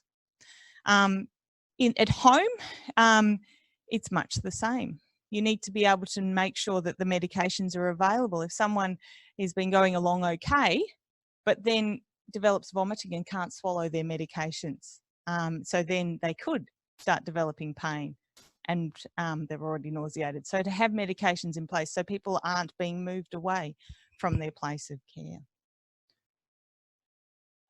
So that's what I was just talking about. I think it's all of these things, whether anticipatory prescribing is in place, it's not set and forget. I think as a prescriber myself, I would feel more comfortable if someone is administering a drug, has assessed the patient and has planned for reassessment. So it's not, the tripping over step is not getting the medications in the house, it's knowing that it's going to be used appropriately and that it will be followed up. So a case in point of a couple of instances where this has gone pear-shaped is where a well-meaning GP has written up the anticipatory prescribing we'll talk about in a minute, but written it up too early. And the nursing staff have not thought about it on a weekend when someone's got pain and they've had a pain crisis. They've just given them morphine Midaz all through the weekend in somebody who's up and about and going out on day leave, but going out and doing chores in the community, but they've just got uncontrolled pain. The parenteral morph may be understandable, but that's not the time for a parenteral benzo. And so and there was no plan for follow-up. So, you wait till the consultant pal care physician comes down 5 days later and you're like, well, why hasn't anyone dealt with this pain? If you're just giving short-acting painkillers, it's only going to last for 3 hours and you've not addressed the problem. Do they need a driver? Do they need their opiates changed? So using medications inappropriately is a concern. I think even in someone who's dying, who's on a syringe driver and they've got their PRNs in place, if they need more than 3 breakthroughs, they need their driver changed. So if you're giving the parenterals, then you need to make sure you've handed it over and you've got a plan to follow it up as soon as possible with the person who's overseeing their care. So it's really important, and that builds trust with everybody more than anything else. Special considerations need to be given to those who live on their own. Are they going to be giving their own parenteral medications? That can be very tricky. People with a history of substance misuse can be very challenging. People who are in financial distress can be a huge issue because it can be either a source of income or it may be used by somebody else as well. So, and the other thing is they may not actually afford medications that they're not going to use. If they're planning on dying in hospital, then you don't need all the terminal care medications. You just need the medications in place to get them to the hospital. Do you understand what I mean? So it just requires a little bit more thought about what you're doing. For emergency symptom support, that's again for people who might need tiding over till they get to hospital perhaps, or till they can have a medical review. They often need an opiate, a parenteral version of what they're already on, appropriately converted. So there's no point on somebody who's having 50 milligrams of oral morphine being given 2.5 of subcut morph as their emergency medication order. That you may as well just give them a Panadol. So you've got to be sensible in the dosing as well. For dyspnea, making sure that people who've got perhaps progressive COPD have an oral opiate available, Ordine or lorazepam available, again, for a breathing crisis until review can be sought. Having Maxilon in place for somebody who may develop nausea or has had nausea. And I think clonazepam for people who have had a history of seizures is really important to have it in the house as well. Again, if the medications aren't there and their orders aren't there, the nurses can only advise that the patient calls an ambulance, and that's the last thing we want to avoid. That's the last thing we want. So there is guidance, and there's more and more guidance. So the website that Carol showed you at the start, the grpcc.org.au website, is that right? There's no Vix or Govs in there. All right, is helpful because there's a lot of guidelines on that. And actually, as I said in my last talk, I direct my Metro colleagues to the Gippsland Regional Palcare Consortium's website because there is a lot of guidance on there. So there is guidance around anticipatory prescribing. There's at a governmental level, there is work on anticipatory guidelines, which will then inform our next iteration of this as well. But it's there and very helpful. For people who are approaching the dying time, we need to think about those 5 symptoms we were talking about before and anticipatorily prescribe for those as well. So having an opiate in place. If people are opiate naive, use the lower end of the spectrum. But if they're not opiate naive, which a lot of the malignant patients have significant doses of opiates, you need to make sure you've chosen the right opiate at the right dose as well. Same applies dyspnea, again, opiate and benzo. It may be, if we're looking about a terminal care situation, we're talking more about parenteral opiates and parenteral benzodiazepines, so midazolam, or clonazepam in further out rural communities we use. For nausea, Maxilon or haloperidol, the exception to that is people with Parkinson's, because it can make their Parkinsonian rigidity and pain worse. So in that patient population, we may have to use something like cyclozine if we anticipate their nausea is going to be an issue. For the respiratory secretions we talked about, then that's usually managed by an anticholinergic. Now, old school is atropine. We don't usually use that anymore. You certainly can, but it causes, in patients that are awake and dying, can cause symptomatic bradycardias and really nasty dry mouth. So we tend to use some of the newer anticholinergics. In the community, buscopan, buscopan is the best. In the hospital setting, we tend to use glycopyrrolate. But in reality, there's not much evidence of one over the other. Maybe a smidge more for glycopyrrolate than there is for buscopan. But often the most important interventions for people with respiratory secretions is education of the staff and the family. This is normal and it's not actually uncomfortable for the patient, and to normalise that for them, and positioning on the side to side is better than many of the drugs alone. Not usually. It's usually very invasive and it's very uncomfortable for the patient. Very rarely with people with bronchorrhea, so they've got really purulent sputum, so people who've got nasty cancers. Very occasionally we've had to, in an inpatient setting, do a Trendelenburg manoeuvre. So ask the family to step out for a minute, put the patient upside down and let positional drainage occur. That's usually the best way than any medication. It sounds barbaric, but it actually is much better than that purulent sputum. Everyone who's done it, has seen it, knows what we're talking about. This guidance is really helpful, and we've left it on the website too, because it again normalises, thinks about those 5 symptoms and the prescribing doses. And it's really helpful for people who don't do terminal care all that often. So it's very reassuring. So those of you who work in a hospital setting, if you've got junior doctors who don't feel comfortable with prescribing, or in a community setting where, and you know, a lot of GPs, we in Palcare see death and dying every day. For some, and I had a GP who came up at the last talk I did, said, you know, I only managed 1 dying patient a year if I'm lucky. So this is really reassuring and normalising to have available laminated. I have some of my GP clinics have in their critical care areas or their emergency care areas. So it talks a little bit about pain, people who are already on an opioid, or not on an opioid, on the common opioids, morphine and oxycodone, on other opioids. And you'll see under that, or maybe you can't, so I'll tell you, it says, just call for advice. That's the easiest path. So the after hours service that we alluded to at the start, during the day, you speak to your local Palcare CNC. After hours, it's staffed by, I'm one of the voices that could be on the other end of the line, with a few other Palcare physicians or the nurse pracs. Now, we can't prescribe because we don't know the patient. And there's no way of getting many scripts down at the moment in your computer shutdown. And the reality is it needs to be kept. So but we can give advice to prescribers, but this is a good starting point. And again, if you're prescribing anticipatorily, you can do it in business hours, and you don't have to rush around finding drugs that you're not used to as well. These are the other symptoms: nausea and vomiting, agitation, we've talked about, dyspnea. So it's all there, rather than expecting you to remember it all, because we've got a bit to talk about. The most important thing is, if these medications have been used, it triggers a reassessment, and then a conversation ongoing about goals of care, place of care. Do we need to change any long-term maintenance of symptoms?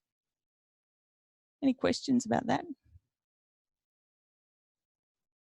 All right, so now we'll talk a little bit about the contrasting approaches of voluntary assisted dying and palliative care. So certainly in the literature, certainly in the media at the time of the legislation, there's certainly a lot of vitriolic conversations. And I think within the PALCare population, as there is in the population in the room, as there is in population out there, within PALCare, there's a whole range of approaches to voluntary assisted dying. Now that may be more about how we approach it as clinicians, but we also have to think about how we approach it as a specialty as well. So as we talked about before, our focus is a bit different, but it could be the same patient population that we're talking about. So our focus with palliative care is on improving quality of life and in supporting families, in those who have a life-threatening illness across a big time frame. And our focus is on relieving that suffering that patients are worried about. And that's through early identification and really thorough assessment of symptoms of suffering, whether it be physical, psychosocial or spiritual. In some cases it's financial. This is a bit shouty, this slide, it's a bit big. But Mel's covered it all up. It's not supposed to be shouty, that's just fat fingers typing. So voluntary assisted dying means a person in the late stages of their advanced disease can take a medication prescribed by their doctor that will bring about their death at a time of their choice. So you'll see their focuses are slightly different. And some people will, as we'll talk about, broach both. Some people will only have one conversation or the other. Sometimes, and this is where a lot of confusion comes from, a lot of assumptions when VAD was rolled out, it was, well, this is just going to sit in the PALCare space, is that we already do voluntary assisted dying, although we don't call it that, or we do euthanasia because we don't call it that. Where palliative care looks like assisted dying is historically, and it still happens, is late referral. So what happens is people don't recognise that the dying has already happened. They wait until that point to make a PALCare referral. So they're waiting till people are not eating, they're semi-conscious, you know, and then they make a referral. PALCare saw them and then the next day they were dead.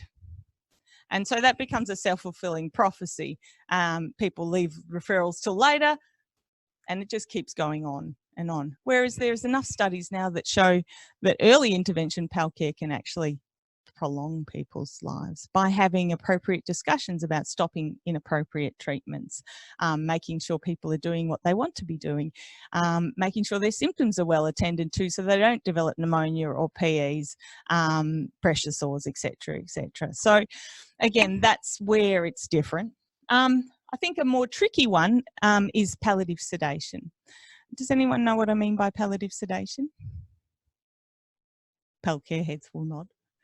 But it can be confusing, and certainly within the PALCare sector, more than 5 years ago, we were all talking about, even on another group that I'm on, talking about palliative sedation, we all have slightly different definitions about what it is. Is it the midazolam that we use at the end of life? You know, we do use medications that sedate people at the end of life, or is it something else? Spoiler alert, it's something else. But from the outside, it's different. So, and it really comes down to what we're intending to achieve, how we do it, and what the outcome is. So voluntary assisted dying is the preferred term to physician assisted suicide. And I need to update this slide too. And I keep saying that at every talk.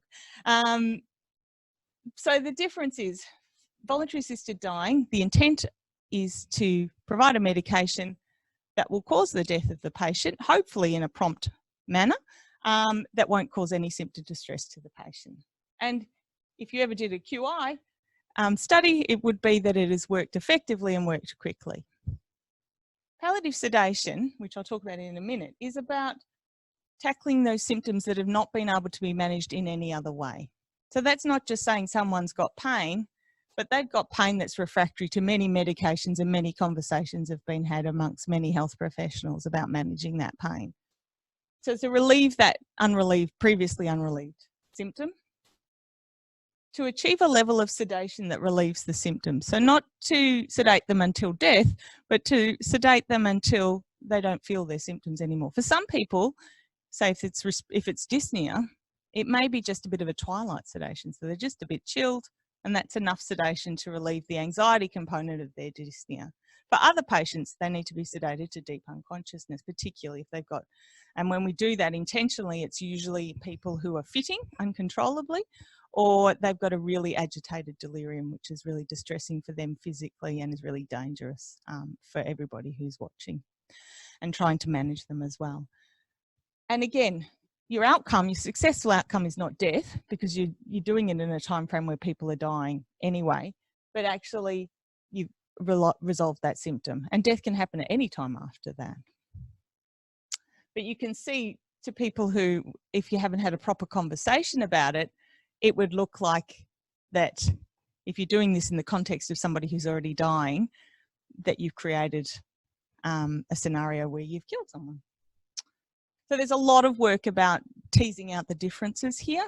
And again, there'll be other guidelines that come out about palliative sedation, but palliative sedation is a specialist intervention. So it's done by palliative care specialists, or in rural settings, it's in discussion with a palliative care specialist. And it's really, so the EAPC group, which is the European Association for Palliative Care, started the consolidation of really talking about this, because palliative sedation is how most pal care physicians would argue how we manage people with refractory suffering. Yeah. Yeah, sure.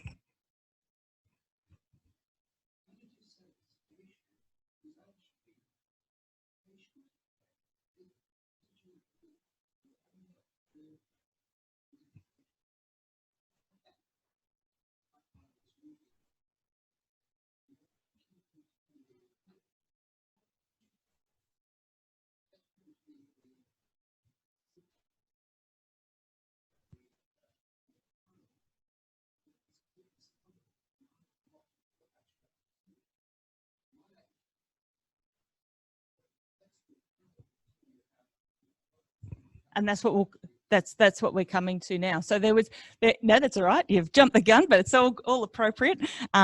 It's because before people were not having conversations, and so it did look like that. So there's been a lot of work since this group, that group has started the work. Barrera's work in 2009 has started conversations, because to have a bit more of a streamlined process about having the conversations in appropriate, have you thought about the right things at the right time? And that's certainly being mirrored in the Specialist Society here, and it will be mirrored by the Safer Care Victoria guidelines around palliative sedation.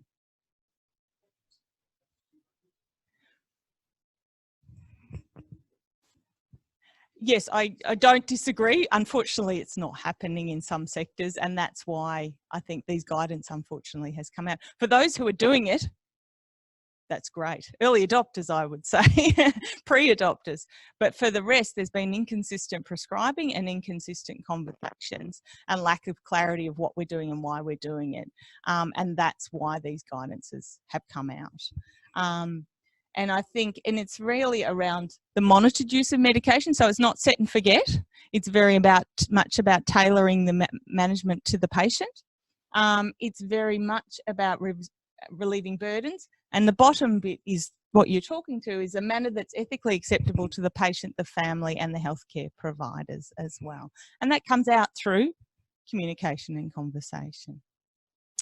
I won't talk about doctrine of double effect, but that's the ethical background behind the difference in the slide that I talked about before.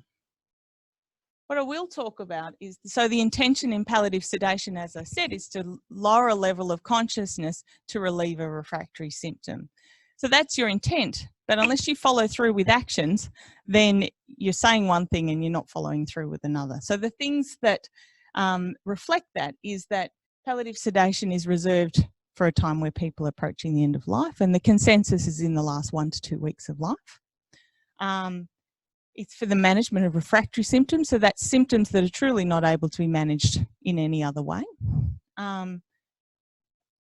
Proportionality, so you're not giving the old ICU dose of 60 of morphine, 60 of midaz in somebody who's opiate and benzo naive if they've never had that before.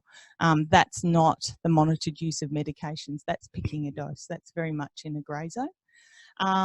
So it's really very much about having those PRNs available, reviewing what's working, and that doesn't mean waiting 3 days. You review hours later, and then you up titrate medications appropriate. So it's again that ongoing, it's a very dynamic time, end of life care, and it requires a lot of assessment and reassessment. And it's separate from other treatment decisions. So just as I started the talk by talking about people with palliative care, just because someone's palliative care doesn't mean they don't get antibiotics for a pneumonia.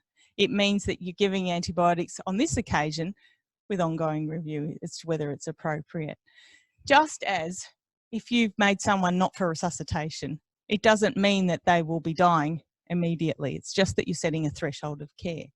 If you're recognising that we're not treating this pneumonia with antibiotics this time, it doesn't necessarily mean that you're going to need to go straight to palliative sedation. You need to tick all the boxes to be able to say that hand on heart you've done it appropriately. But there is a huge grey zone, as I've just alluded to before. And I think if you're stepping outside the guidance that we're talking about, if you've not got voluntary assisted dying and you've stepped outside the guidelines that I've just talked about, you're very much in a bit of a grey zone as well. And that's where you get a lot of mistrust happening as well. And I think one of the concerns of the regional district nurses that I've worked with is that because voluntary assisted dying has taken away a bit of taboo, but there is a process in place, is that how do you react if you think people are acting in this grey zone? And that's a real challenge that we've engaged conversations within health services to have escalation conversations as well. But I think it's really important, if you're clear on what you're doing and you've documented conversations and why you're doing them and what symptoms you've managed it for, medico-legal is the very least part of it. It's really about maintaining trust within healthcare services and with the community as well. But the communication is always a preventer for litigation as well. Does anyone have any comments about what I've just said? I'm happy to be inflammatory or conciliatory, as the case may be. I think this is a big issue, and that's where the talking about palliative sedation and setting boundaries in place, and just as VAD has put boundaries in place, is that it's really to clarify that there's no need for this grey zone, and if people are operating in this place, they're coming from the wrong place. When we're talking about palliative sedation, as I said, it's a specialist intervention. It's not the midazolam you use in the normal care of the dying. This is intentional lowering of people's consciousness. So you'll see it's that whilst we may use the same drugs, often we have to use, people have often moved through that in the dying time, and we're using specialist drugs. So we may use midazolam, but the important thing to recognise is just as people have given their kids Phenergan on a plane to sedate them, and it causes paradoxical agitation, makes them bounce off the walls, there's a small section of palliative care patients that will get agitated with midazolam. So you find patients with bigger and bigger doses, and we're actually creating a problem. So you need to think about that sooner rather than later. Ask the question, could this be paradoxical agitation, and do we need to manage it differently? The answer is yes. But we have other options.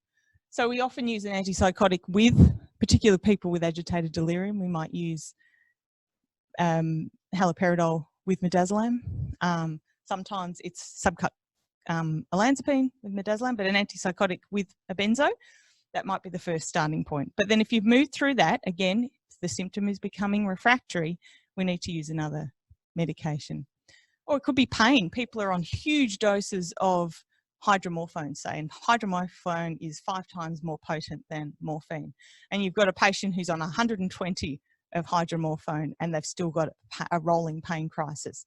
Well, I don't think any opiate is going to help in that situation. And that's where you would have that conversation. You might have a conversation with a pal care specialist about whether we need to try other drugs to manage it. And again, that's where you can hand on heart say, this is refractory pain. These patients are often managed in hospital because it's pharmacologically difficult to do in the community. But you might use ketamine or you might use subcut methadone, that sort of thing, to be able to manage this patient. But often if we're intentionally lowering their consciousness, we need to use other drugs. So the two specialist drugs we tend to use, and the main thing is to know these names, and if there was a pharmacist in the room, is to make sure they're in a pharmacy that we can access them out of hours. And that's Nozonan, which is levomethrazine, which also goes by methotrexate, which is a very old, dirty drug from the psych world, but it actually has, it's a very sedating antipsychotic, so it achieves sedation. It helps with delirium and psychosis, but it also has analgesic properties as well. So that's quite a helpful first step. It can be given orally. We do use it as a third-line agent for nausea as well, but again, the dirty side effect is that is sedation too. So this, on the whole, levo is used particularly for sedation purposes at the end of life in general. And you can give it PRN, you can put it in drivers as well. An exceptional state, and I think I only know of one patient that's had a phenobarb in the community, and it was here in Traralgon. Most of the time phenobarbital is used in hospital, and it often needs an IV placed because it can be really irritating subcut. And that is given usually if somebody's needing phenobarb. First, we're having conversations about making sure it's available. So again, these things don't happen in the course of a day, they happen in the course of 24 hours often. First, make sure the drug's available. It's often on a Friday when I'm working at Frankston Hospital to say, please just have the drug on the ward, and we can then use it if we need to in consultation with myself. Often what happens is you get a drip in, you give the first dose of phenobarb, and then you can start a subcut infusion. So the infusion is usually okay. It's the boluses that can be really irritating to the patient. So that's just to give a broad brushstrokes of the medications we might use. So I think the other, then we're coming to the end, don't worry. The real challenge here is that I've had patients that that have not wanted to have a bar of speaking about palliative care because the main source of suffering is their existential distress at the concept of talking about any dying. Happy to talk about the death process and having control over death, but they don't want to talk about anything else. And they will continue to resist having PAL care referral. And that's why it hasn't been made mandatory for everybody who is seeking voluntary assisted dying to have a palliative care referral, because they're coming at it for two different reasons. Having said that, another patient may choose to just have palliative care, and if you raise the idea of voluntary assisted dying, then it actually becomes quite burdensome to them as well.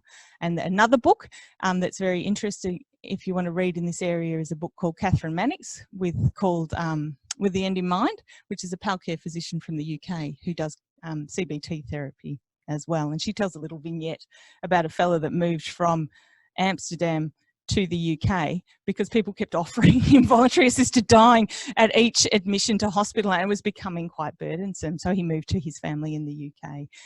So there are burdens with any way. It really comes down to sensitive communication, but the challenge is in hospital, it's a different team every time, and people are just trying to help. So often, and then now with the implementation of VAD, we often have patients that are having palliative care and will access voluntary assisted dying and are accessing both, and they may never choose to use it. Unfortunately, my main experience, I've had a few patients that have managed to get the prescription. Unfortunately, in the inpatient setting, it's far too late. And we've had many more deaths while people are waiting, even finding a secondary consult as well. Most palliative care services won't offer voluntary assisted dying within their service. So most PAL care clinicians won't offer voluntary assisted dying, but will not shut down any conversations about it. And often when I've been asked, I often thank people because they've had this conversation, or they've been sitting on it, ruminating on it, and it really cracks a walnut to speak about all the options. So to have an informed choice, you need to be able to have the conversation about both. And for me, particularly in a regional setting where I'm here once in a region once a fortnight with people with discussions about symptom management and palliative care needs, whereas they can be having these conversations with other clinicians as well. That's my personal choice. But even in metro centres, other colleagues are having much the same. We're not meeting palliative care needs yet either. So to have that space to have an informed choice is helpful. And I think it's really helpful to just give a patient permission to talk about it and to have a safe space. I have empathy for a lot of my GP colleagues who are wearing both hats, and it's very hard to talk about palliative care issues and voluntary assisted dying at the same time. But if you've had that relationship for a long period of time, they happen at different time points, importantly as well. The challenge is the contrasting philosophical approaches that we've touched on. I've touched on the logistics, and the distributive justice is really about,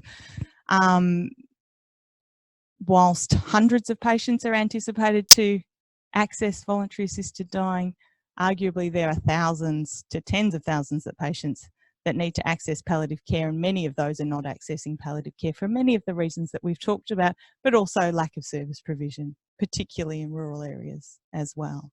I mean, in Gippsland, you've been operating on a locum, and myself in South Gippsland for nigh on 2 years on and off. So, it's a real challenge, particularly in rural areas, but arguably across Victoria as well. So, the day of death is one day. The time of dying is a whole time of life, and really important in a person's life. They only do it once. It's really important in a family's story. If we mismanage it, we've created problems for that family, which becomes exponentially a problem for the next generation as well. So we want to improve the dying process for patients and meet their needs. Now we have several ways of doing that. I think it's a uniquely lonely experience for a patient in that they're the only person you can't outsource dying. You're the only person that can do it. But if they're offered, there's a lot of supports that we can offer for a patient right up to the moment of their dying day, however they choose to have that play out, and for their family afterwards. Suffering is not inevitable. There's a lot we can do, but we need to be able to be involved and have conversations about concerns of the patient and manage their symptoms appropriately and hold the families through this time. That will enable that dying time to be a lot more of a special time as we have approached with the start of life. I think the most important thing is that there's a high risk of burnout for people who work in this area. We recognise it, so we work in teams. It's a lot harder for people who work as solo practitioners or don't do this all the time, because it can be very overwhelming. So the most important thing is that there are teams around to lean into and to pick up the phone and debrief. And that I find is the most rewarding thing, given the area I work in. I've been working in that area in Gippsland for 5 or 6 years, and for GPs to be able to pick up the phone and just, I don't even see the patient, but just to be able to be a sounding board is really important, and that would be what all of the specialist services would hope to offer. We don't have to see every patient. We can't see every palliative care patient, but we certainly can inform through education like we're doing and be a support as well to guide care. So whilst we might see one patient, if we offer support, we have influence on several patients' care at a given time as well. And we're always available in one form or another.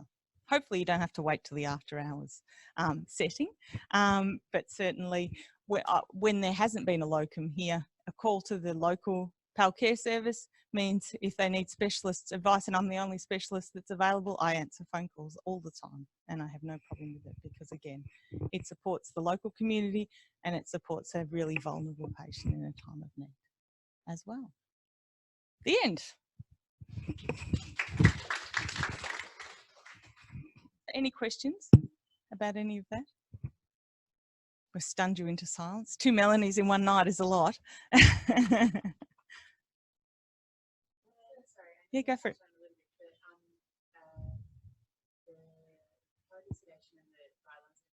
Sure. So the EAPC, I haven't. Yeah. So the EAPC guidelines, really, I haven't gone into it in depth because this was big, broad brush strokes for one time in life. But if we did a whole talk on that, I'd go through it. There's 10 steps in it, and it's very much the first step is to recognise that there are refractory symptoms and the dying time is approaching. A lot more about it is assessment and communication. So if somebody's got difficult to control delirium, have you spoken to psych, blah, blah, blah. But it's very much about communication within the team, with the patient, with the patient's family, and always a time to review. And talking about it and planning with it. And it's a bit like voluntary assisted dying. For patients who have COPD, I find the conversation about palliative sedation is incredibly, they may never use it, but they're often worried about suffocating to death and breathlessness. When you have a conversation to say, look, we've got lots of ways to manage your symptoms, but if it gets to that point, we'll make you sleepy so you're not aware. The elephant's been addressed, and they know that there's a plan. It's the fear and not knowing that there's a plan in place is the real challenge. The rest of it is the EAPC guidelines, and that's where the Safer Care Victoria group are basing a lot of their recommendations on. Yes, it's been delayed. I'm on that group. It's been delayed, but I think it will come out. Jess at Safer Care Victoria will be able to tell me better. I think they were trying to get it out by the end of the year, but it's been pushed back a couple of times because there's been conversations. Yes. Yeah.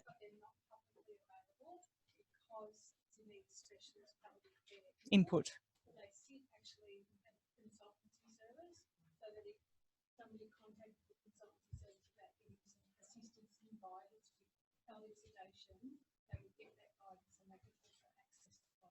And I think the PALS, because it is seen as a specialist PAL care intervention, I suspect the Safer Care Victoria ones will sit at that same sort of level. So they're there, but it's making sure there's consistent recommendations. So it's not ad hoc more than anything else. That may change over time, but yeah. Good.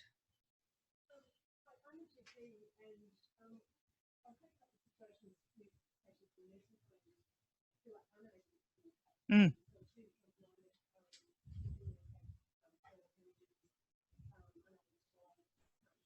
Mm.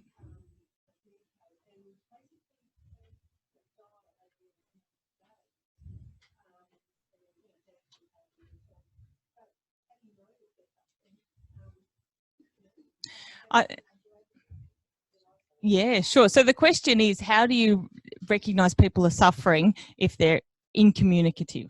Yes? So, and that can happen with, the situation here is in an aged care setting, a couple of patients who had big strokes, yep, and they're sort of locked in and can't report. But that happens a lot. We have it with patients with dementia.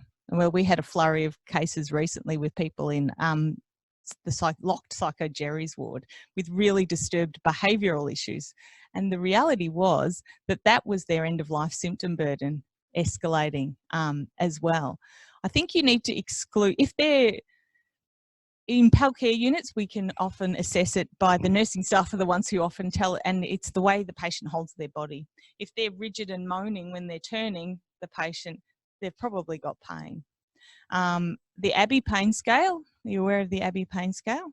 So the ABBEY, Abbey pain scale, is a pain assessment that can be done in non-verbal patients. And so that could be patients who are locked in or unconscious, or it could be people who have dementia and can't communicate their distress too. So that's very much about vocalization, fidgeting, could be rigidity in the way they hold their body and those sorts of things as well. But just because you're dying doesn't mean you're suffering. I think that's the most important note. I think just because you're unconscious doesn't mean you're suffering. That's a conversation that we often have with families, because families often aren't seeing dying until it's someone they love, their partner, their mum, their kids, God forbid. It's highly emotional, even more so. Like in generations past, we've seen great aunts and great grandparents die in the house, and we know what dying looks like. For many of our population, we don't know what dying looks like. Most of our clinicians sometimes don't recognise what dying looks like. So I think the important thing is, from a PAL care perspective, dying is a normal process. It can take anywhere between, I think the longest terminal phase I've seen is about 2 weeks. And they weren't suffering, they were just unconscious for 2 weeks. And the family were like, well, is this normal? Yes, it's normal. It's just the long end of normal. And she's not uncomfortable. You know, she's dying. And this is just what one of my colleagues calls the mundane business of dying. And I think as long as there's ongoing assessments, and that's where it would be helpful to have something like the care plan for the dying person, helpful in nursing homes, because it shows the assessments. Yeah, well, Carol can speak to this probably better. There you go. Which speaks to that how you can assess, and you can show families that there is ongoing assessment to make sure someone's not suffering.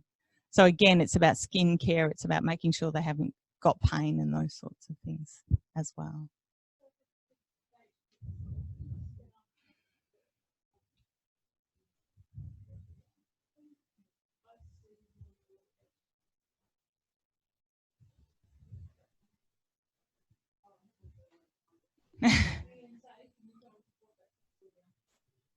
Mm.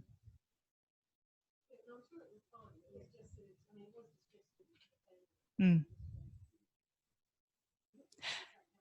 I think that's the thing. When people think dying, they think that's it, lights out.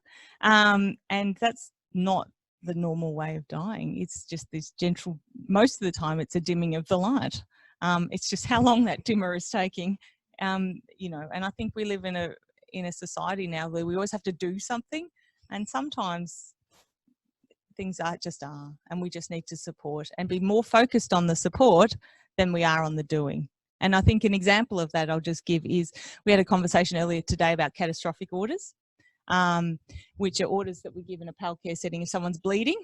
Well, we don't give it anymore, because the problem was, if somebody's having a massive hemorrhage, often they're unconscious very quickly and they have no blood volume to absorb medication. But if we write up medication orders for that setting, the nursing staff are very focused on getting the drug orders and are not present with the patient and the family during that. By the time they get back with the drugs, the patient's dead. So I think we're very focused on having a plan for doing, and we've spoken a lot about that, but it's also about being present for patients and families, and normalising what's a really intense time in their life. And that's easier said than done when I do it all the time and I have a team to work with. Leaning into, when you have patients like that, being able to pick up the phone and say, is this normal, is really helpful. And I get phone calls intermittently from GPs I've worked with for years saying, this has happened, is this normal? Am I doing everything right? And most of the time the answer is yes. And so it's about supporting each other as well. Not unless we've got any proof that they're going to do any benefit.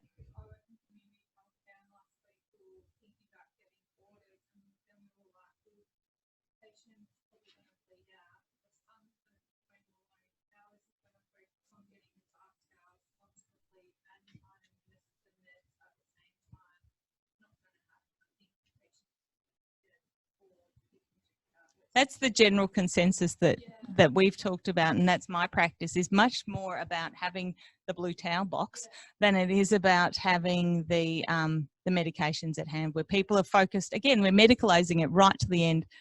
Most of the time patients don't have pain. It's more, the most important thing is the conversation that this could happen. It's balancing that could without putting the fear of God into them as well. And I think the flip side is that if people are having small bleeds, when do you activate this plan, becomes a real issue as well. So that's just a sidebar, but it's more about, if we get focused on the wrong things, you're heightened distress, and we're completely not seeing the wood for the trees as well.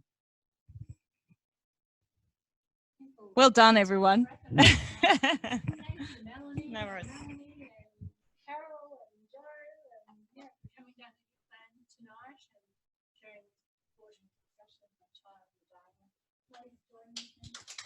Thank you, everyone, for coming out. Don't forget Mel's cards. I don't have cards. And palliative care service phone number is on your website, is that correct? Yeah, there's all sorts of numbers on there. Yeah. To access the Gippsland Regional PAL Care Consortium, you just go through Switch and be asked to be put through. And they'll be put through to Joe's team first, and then they will decant off if they think it's something that you need to speak to your local PAL Care service. So